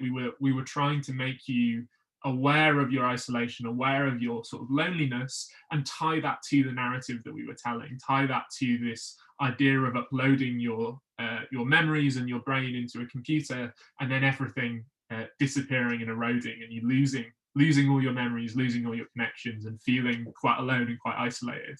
So I think that's another place where we were really listening to the way it feels and the like experiential nature of watching or participating in a piece of VR art, and making sure that that directly impacted and linked to the story that we were telling. And one of the reasons these rules are so important, these norms that you should set yourself, is because of tradition. You know, in a theatre space, the theatre space is steeped with this tradition, with norms and rules, and although they are there kind of to be played with, but there's no missing that they are there. However, with VR, it's so new, it's such a new form that these norms and rules don't exist yet, and it's kind of up to us to sort of craft them a little bit. And this tradition can guide us in theatre, but it can also sort of hold us down a little bit and stop us from, you know, completely expanding the world. So yeah, that's just a really cool thing about VR, that it's so new that you can go into it and kind of make it your own. There's so much room for people to make their own traditions in this space. Yeah, and there's also like a contextualization that happens in a theatre. Like when you walk into a theatre from the bar, you know what's expected of you in that space. You know what to expect usually of the space and of the performance. And although that is often really interesting when that's challenged, it does add a comfort level to being an audience member of you have a set of expectations. And so I guess we were as well thinking about that journey of like, well, what is the equivalent thing of when you walk from the bar into the auditorium? What's that like for the VR piece, and how do we curate that moment? So, you know, is it the menu system like is also themed and makes you feel at home and sort of introduces you to the world and the rules of this space? Yeah, so that's another really important thing, isn't it? And then I suppose the big overarching question that we were asking ourselves, and that's really important in transitioning work for theatre to VR, is what is the benefit of this work existing in VR? Why should there be a version of this in VR? Why shouldn't it just live in a theatre? Why are we choosing this form to tell this story? Yeah, and I suppose when we were trying to decide for ourselves, is this a worthwhile effort? Should we pursue this form? We asked ourselves a few questions, and this isn't an exhaustive list, but hopefully this gives a sense of what we think maybe is important in sort of addressing a story for VR is A, is the audience member necessarily present or located in the world of the story? Are they more than just an audience member? B, is the work or subject matter somehow benefited from the effect of VR as an audience member? Like, does it engage with isolation, for instance? C, does the work engage with a digital world in general? Does it fit? Does it feel at home in that space? And D, is the story attempting to position an audience member with a new perspective on the world? Because that's something that can be done really effectively in VR that's a bit harder to do in a theatre, in a collective space, because you experience it solo. So I suppose those are just a few questions. That's not at all a complete list. But that's then after deciding if the story needs to be in VR. When you're making the work, it's important, we think, to continue to challenge those rules, to continue to challenge yourself, to set boundaries, to set limits, to create a logic and a set of guidelines for your world. And those don't necessarily need to mirror the real world, but we do think that that's one of the things that we found incredibly helpful and important in making that transition. So hopefully that's been helpful. Yeah, hopefully they can be helpful to you too. So that's about it. Thank you very much, guys. It's such a crisp presentation and with some absolutely crisp drawn conclusions which could be applied. Some rules that some may adopt or not. But it's interesting that you try to generalize and deconstruct your experience and understand how it functions. And I think it's time now to invite TC and Derrick also on the stage and to open the floor for questions. There's Derrick and TC, there he is. And oh, Warren, I beg your pardon, Warren. Yes, absolutely. I'm sorry. That's a big mistake of me. I owe you a beer or whatever you wish to drink. Let's start first. There's quite a few questions that have already arrived, and I'm trying to put some order in this. And I'd like to start with the issue of liveness, and maybe also with asking what kind of genre are we talking about? Well, try to define the genre. But let's stay with liveness first. A question that was addressed to Anna and David initially was, what replaces the live moment in your VR experience, and how do the audience take that? And maybe just to prepare Derrick, TC, and Warren, you also talked about liveness, and I think you said that you're working with recorded footage, but people like to role play, and maybe that gives some angle into liveness. So I'd like you to discuss this issue for a little while. Sure. So I suppose we can start because it's maybe a really easy question for us to answer. There is a very important moment of liveness in that piece, actually. Yeah, and the piece was intended in conception to be a location-based experience. So audiences would experience it in a specific location, and in that version of the work, at the very end, the fact that when you take off your headset, the room around you has been rearranged and reveals additional audience members. So there's a shift between isolation and loneliness into a collective experience. Now that isn't possible in current circumstances, and so we sort of had to challenge that question of how do we create that again in a purely digital way.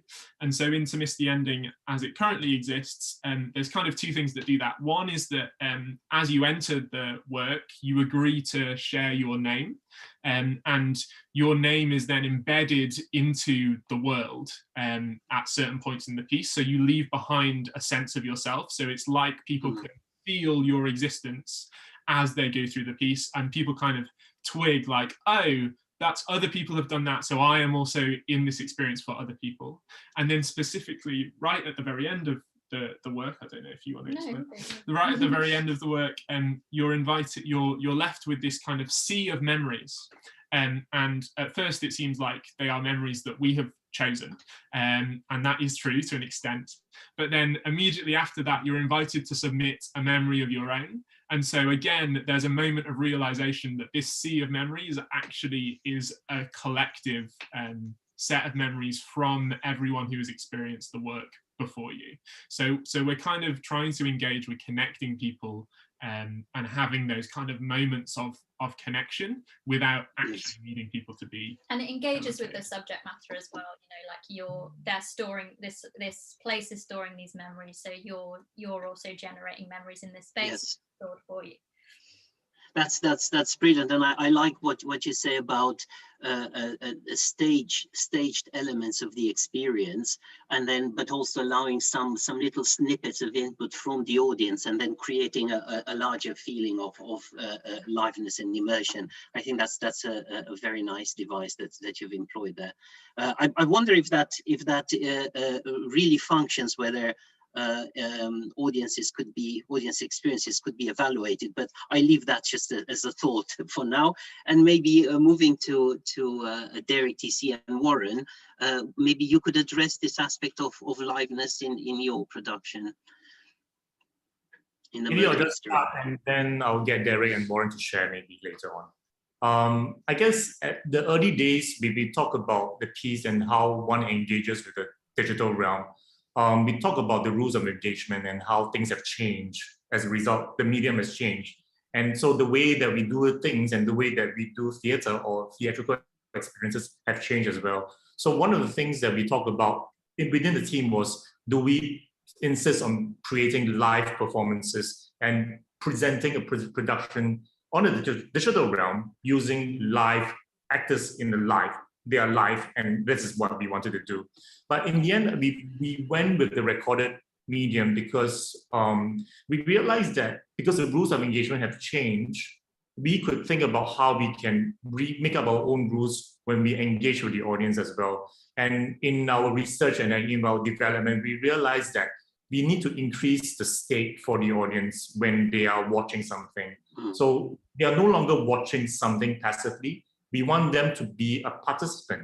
So, which is why we describe our experience, our digital experience, as a gameplay experience, where you as an audience, you're no longer a passive viewer. You would have to connect the dots. You will have to go to a 360-degree video room, a virtual space, and you have to choose your own adventure. And that is the liveness in the performance, because the audience is live.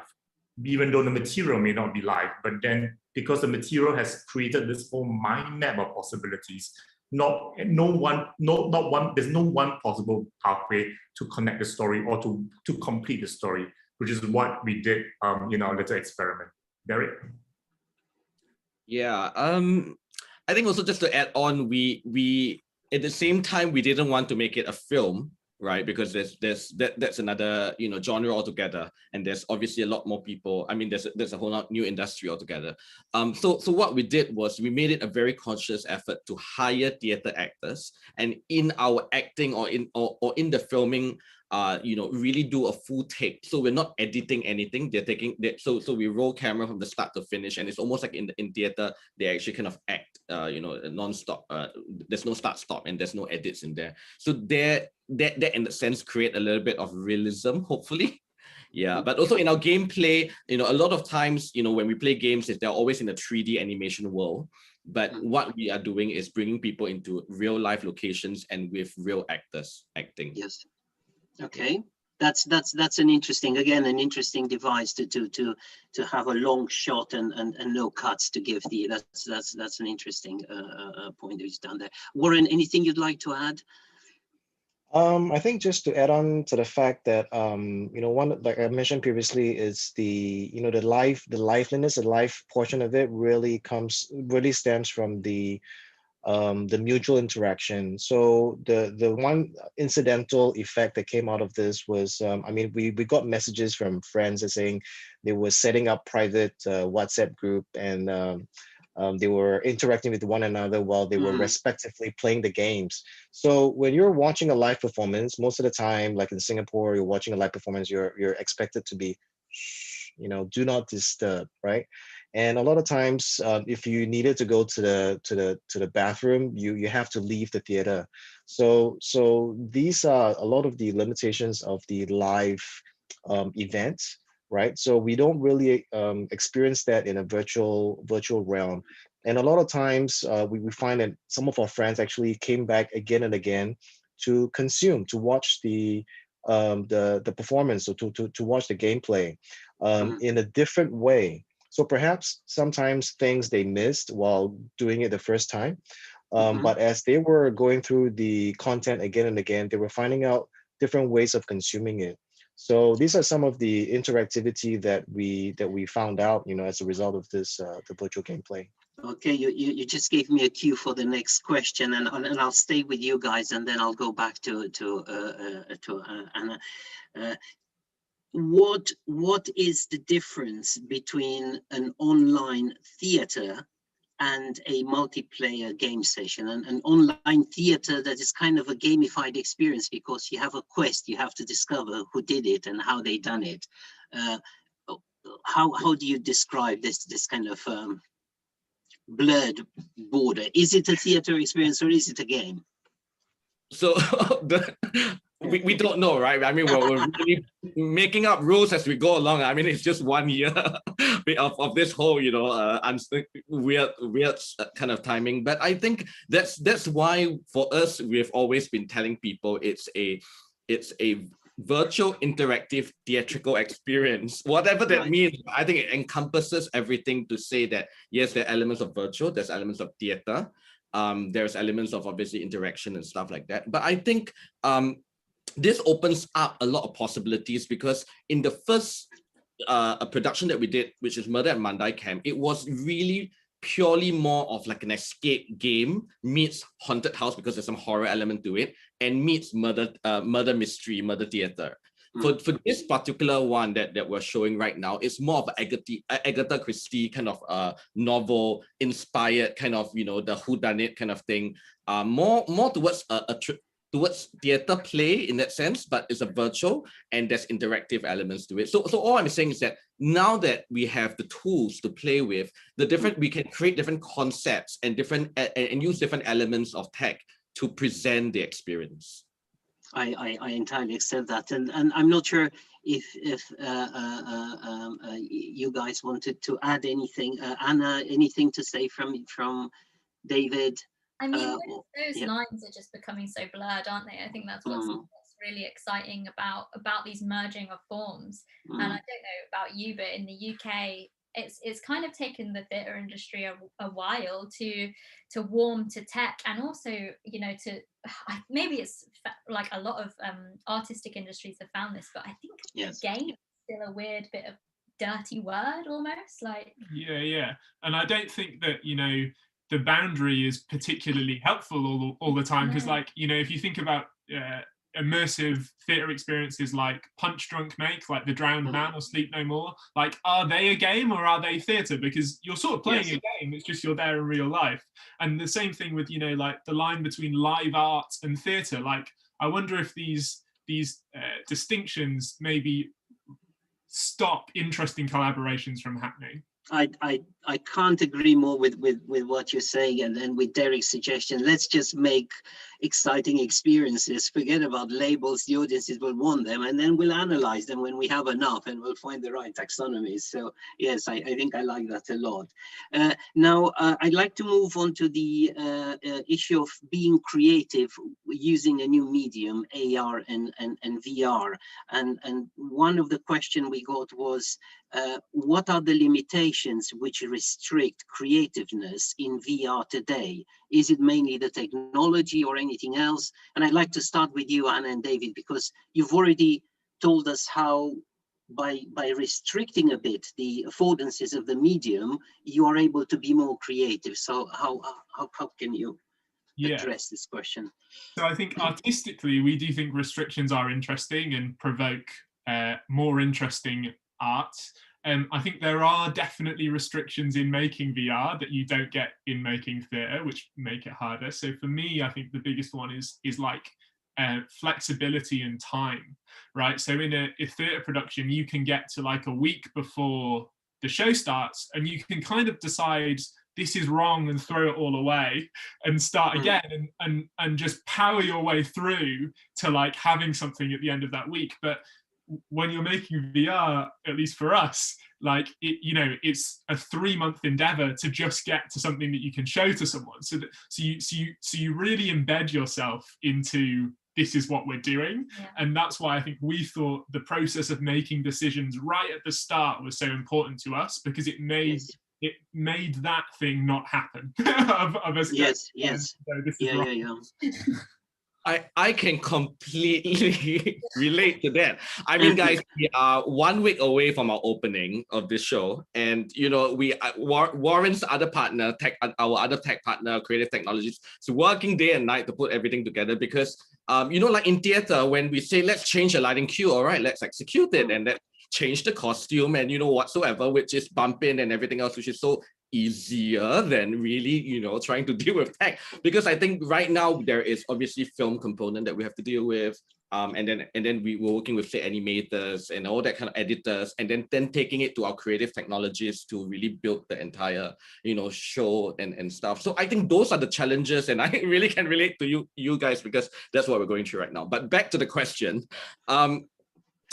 Because we're not necessarily restricted at this point in time, because we really want to explore, and I really strongly believe that technology is an enabler to tell great stories. And in fact, for me, it's quite of the reverse, because all of a sudden we realized that it opened up so much possibility, so many more doors and opportunities that we can try and play with, that a traditional theater, proscenium art kind of setting can't do, which I think that's why we are actually quite really excited for really combining this art and tech together. Yeah. Okay.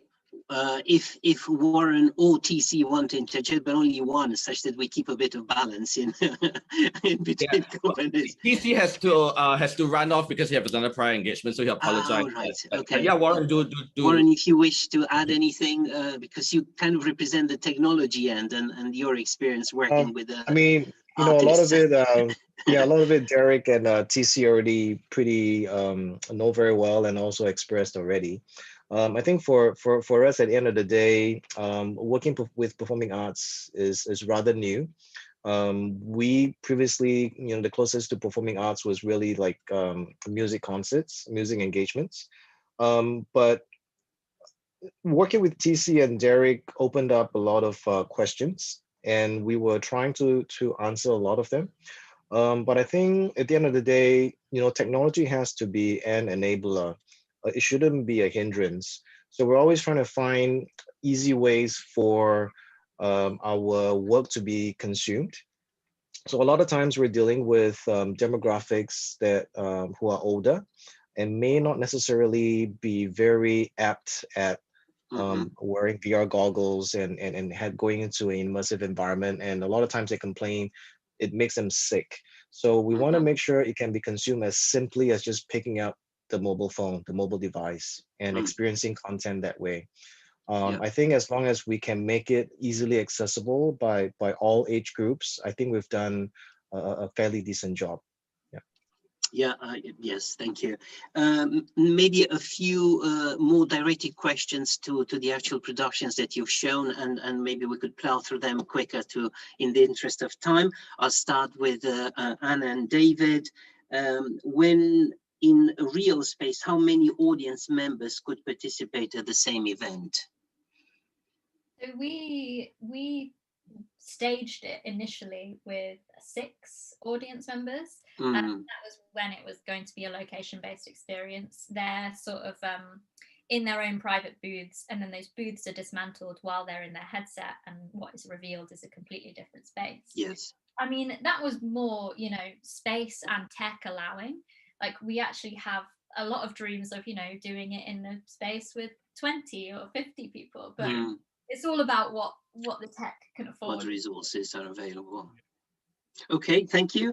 To Sidelines, what do you see as added value for the theatre when you use your digital technology?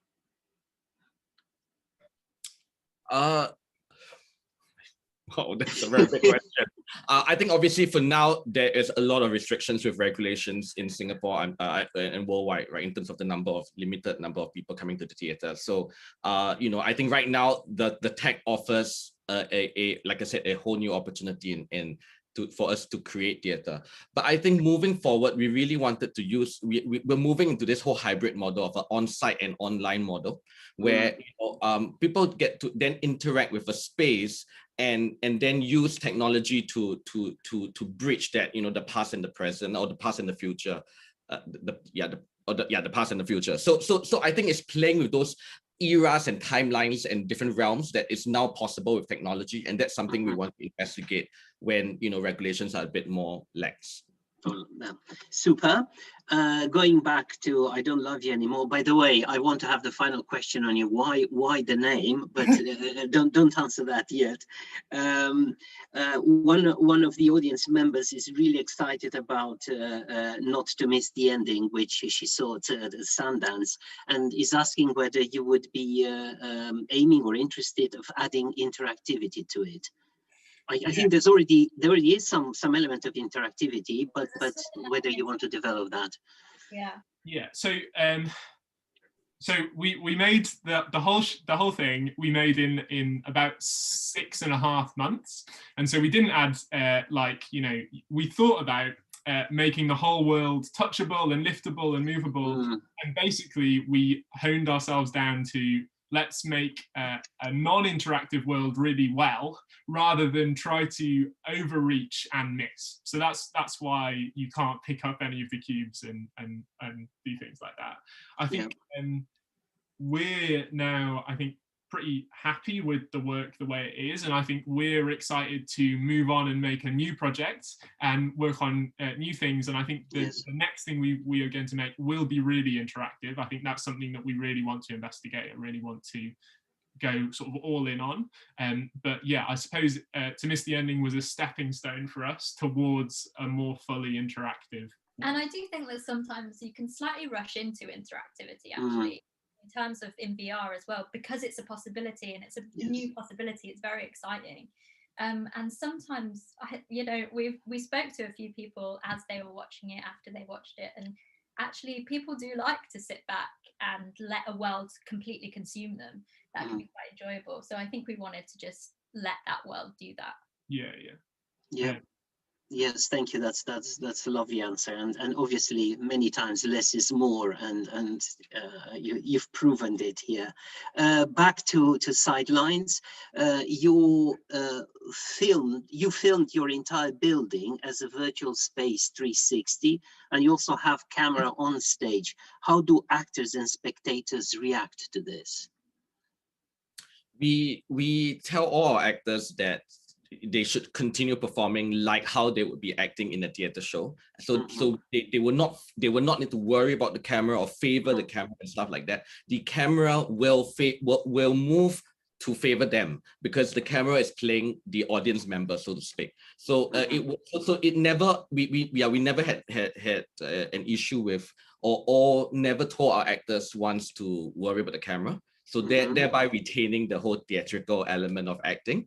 With regard to the audience, because it's a virtual audience, or they're watching it from home, and the cameras are really small, so we're using the GoPro and 360 cameras and stuff. So it's not really like the big film cameras, so it's not really kind of intrusive in the scene. In the space. In the space. But what they get to do is to toggle between different cameras to see different angles. So they now become the director and decide what angles and shots they want to watch, thereby once again putting the power back in their hands. Okay. Yes, it's curious to hear that you've instructed the actors to act as if the cameras weren't there, because what I understand is that in live theater there are two schools of thought. One, like the one you suggested, but there is one which suggests you should be aware of the cameras, and in directing you direct such that you maximize the potential of. But it's interesting to hear that you've taken one route. Maybe one final question. If we started a bit earlier, so we don't need to stretch too far. And the person who's asking it says it's a philosophical question for all of you. With which hope, which vision does the audience leave your performance? For To Miss the Ending, the vision we hope that people leave, I mean, in many ways, it's completely up to you how you interpret the work we've made, and you can, whatever you leave with is valid and important. So kind of whatever you leave with, that's good for us, as long as you've left feeling something.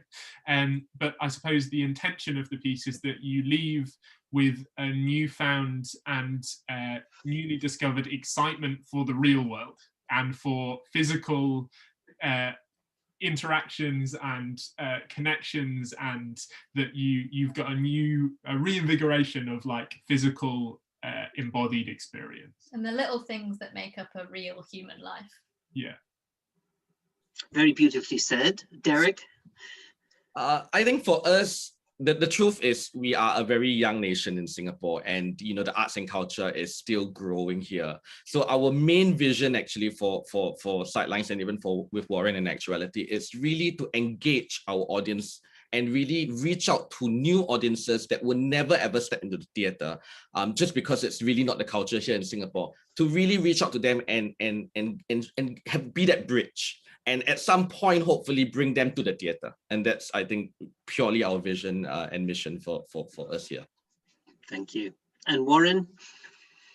Well, you guys answered very well. But I think for me personally, over the past few months this year, talking to a few different stakeholders, I think for me personally for 2021,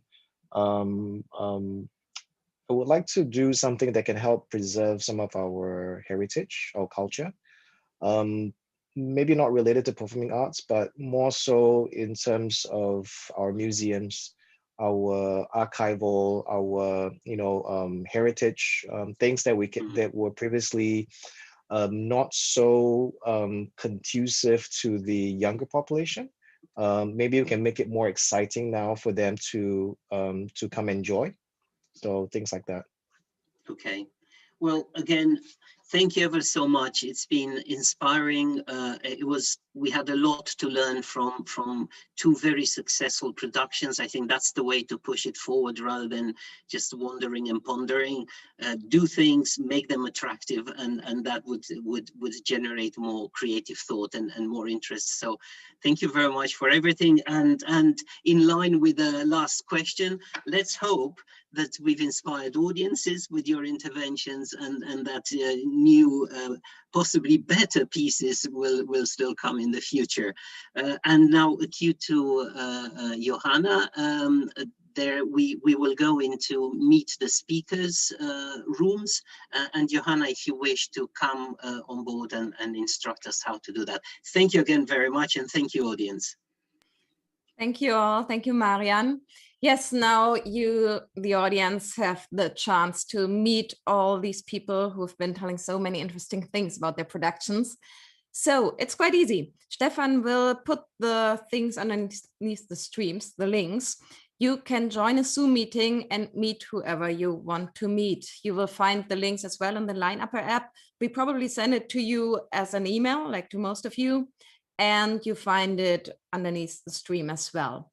So go on the Zoom link, choose which speaker you want to meet, and we'll see you in a second. And the next panel will start at 3 o'clock.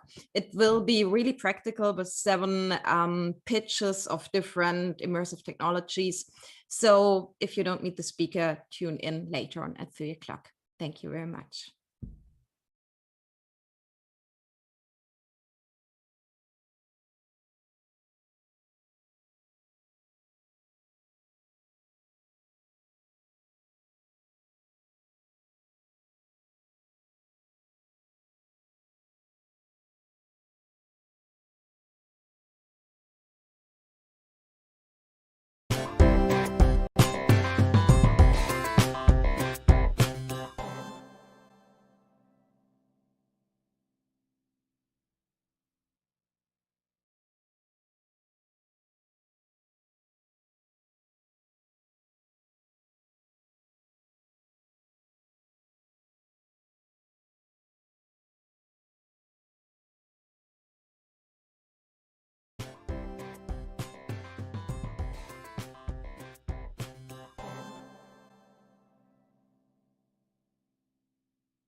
Electron presents Festival of Spooky Actions at a Distance from 1st till 4th of April.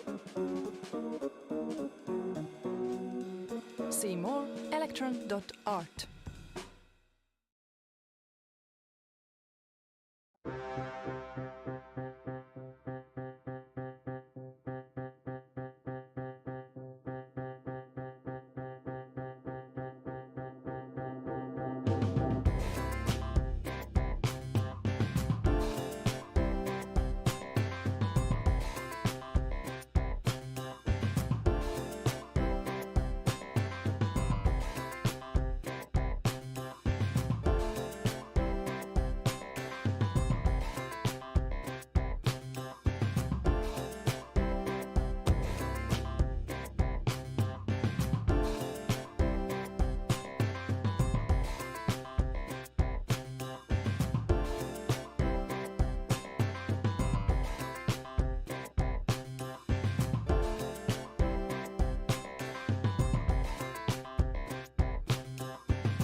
Hello, my name is Chien and I am manager in Electron.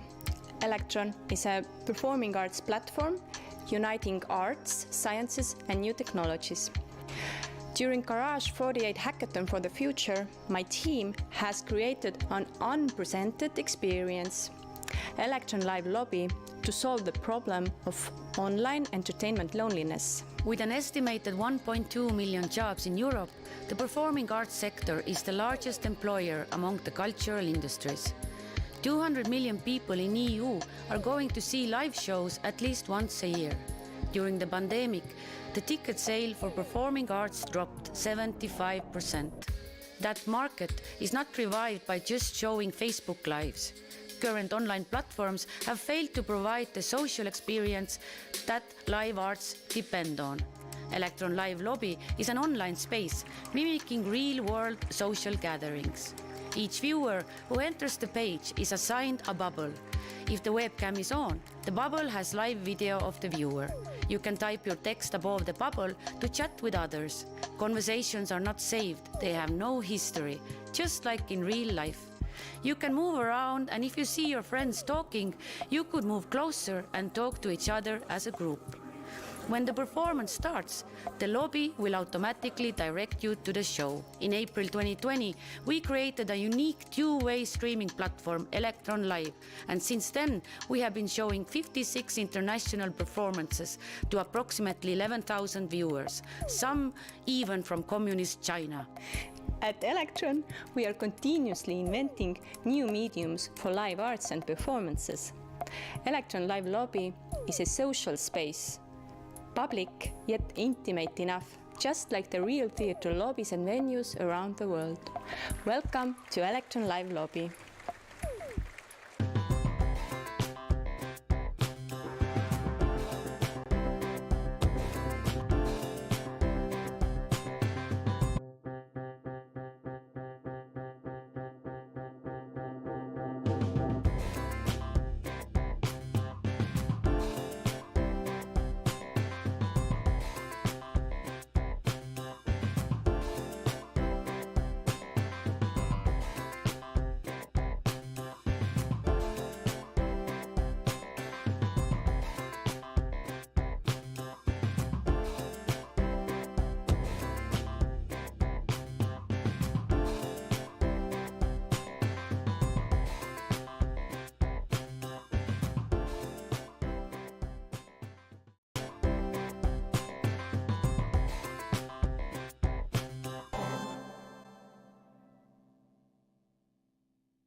Electron presents Festival of Spooky Actions at a Distance from 1st till 4th of April. See more electron.art.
Hello, my name is Chien and I am manager in Electron. Electron is a performing arts platform uniting arts, sciences and new technologies. During Garage 48 Hackathon for the Future, my team has created an unprecedented experience, Electron Live Lobby, to solve the problem of online entertainment loneliness. With an estimated 1.2 million jobs in Europe, the performing arts sector is the largest employer among the cultural industries. 200 million people in EU are going to see live shows at least once a year. During the pandemic, the ticket sale for performing arts dropped 75%. That market is not revived by just showing Facebook Lives. Current online platforms have failed to provide the social experience that live arts depend on. Electron Live Lobby is an online space mimicking real-world social gatherings. Each viewer who enters the page is assigned a bubble. If the webcam is on, the bubble has live video of the viewer. You can type your text above the bubble to chat with others. Conversations are not saved, they have no history, just like in real life. You can move around, and if you see your friends talking, you could move closer and talk to each other as a group. When the performance starts, the lobby will automatically direct you to the show. In April 2020, we created a unique two-way streaming platform, Electron Live, and since then, we have been showing 56 international performances to approximately 11,000 viewers, some even from communist China. At Electron, we are continuously inventing new mediums for live arts and performances. Electron Live Lobby is a social space, public yet intimate enough, just like the real theatre lobbies and venues around the world. Welcome to Electron Live Lobby.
Electron presents Festival of Spooky Actions at a Distance from 1st till 4th of April. See more electron.art.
Hello, my name is Chien and I am manager in Electron. Electron is a performing arts platform uniting arts, sciences and new technologies. During Garage 48 Hackathon for the Future, my team has created an unprecedented experience, Electron Live Lobby, to solve the problem of online entertainment loneliness. With an estimated 1.2 million jobs in Europe, the performing arts sector is the largest employer among the cultural industries. 200 million people in EU are going to see live shows at least once a year. During the pandemic, the ticket sale for performing arts dropped 75%. That market is not revived by just showing Facebook Lives. Current online platforms have failed to provide the social experience that live arts depend on. Electron Live Lobby is an online space mimicking real-world social gatherings. Each viewer who enters the page is assigned a bubble. If the webcam is on, the bubble has live video of the viewer. You can type your text above the bubble to chat with others. Conversations are not saved, they have no history, just like in real life. You can move around, and if you see your friends talking, you could move closer and talk to each other as a group. When the performance starts, the lobby will automatically direct you to the show. In April 2020, we created a unique two-way streaming platform, Electron Live, and since then, we have been showing 56 international performances to approximately 11,000 viewers, some even from communist China. At Electron, we are continuously inventing new mediums for live arts and performances. Electron Live Lobby is a social space, public yet intimate enough, just like the real theatre lobbies and venues around the world. Welcome to Electron Live Lobby.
Electron presents Festival of Spooky Actions at a Distance from 1st till 4th of April.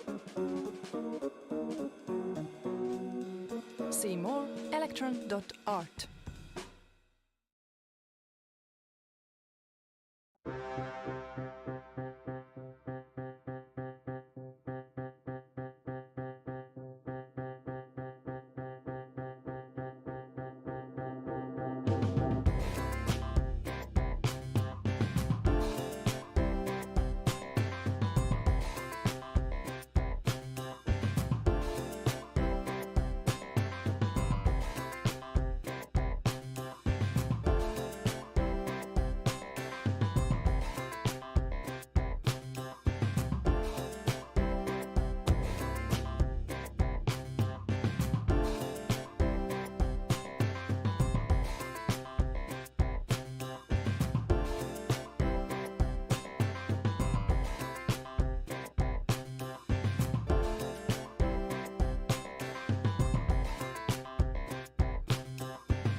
Hello, my name is Chien and I am manager in Electron.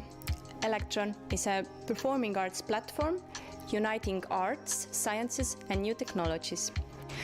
During Garage 48 Hackathon for the Future, my team has created an unprecedented experience, Electron Live Lobby, to solve the problem of online entertainment loneliness. With an estimated 1.2 million jobs in Europe, the performing arts sector is the largest employer among the cultural industries. 200 million people in EU are going to see live shows at least once a year. During the pandemic, the ticket sale for performing arts dropped 75%. That market is not revived by just showing Facebook Lives. Current online platforms have failed to provide the social experience that live arts depend on. Electron Live Lobby is an online space mimicking real-world social gatherings. Each viewer who enters the page is assigned a bubble. If the webcam is on, the bubble has live video of the viewer. You can type your text above the bubble to chat with others. Conversations are not saved, they have no history, just like in real life. You can move around, and if you see your friends talking, you could move closer and talk to each other as a group. When the performance starts, the lobby will automatically direct you to the show. In April 2020, we created a unique two-way streaming platform, Electron Live, and since then, we have been showing 56 international performances to approximately 11,000 viewers, some even from communist China. At Electron, we are continuously inventing new mediums for live arts and performances. Electron Live Lobby is a social space, public yet intimate enough, just like the real theatre lobbies and venues around the world. Welcome to Electron Live Lobby.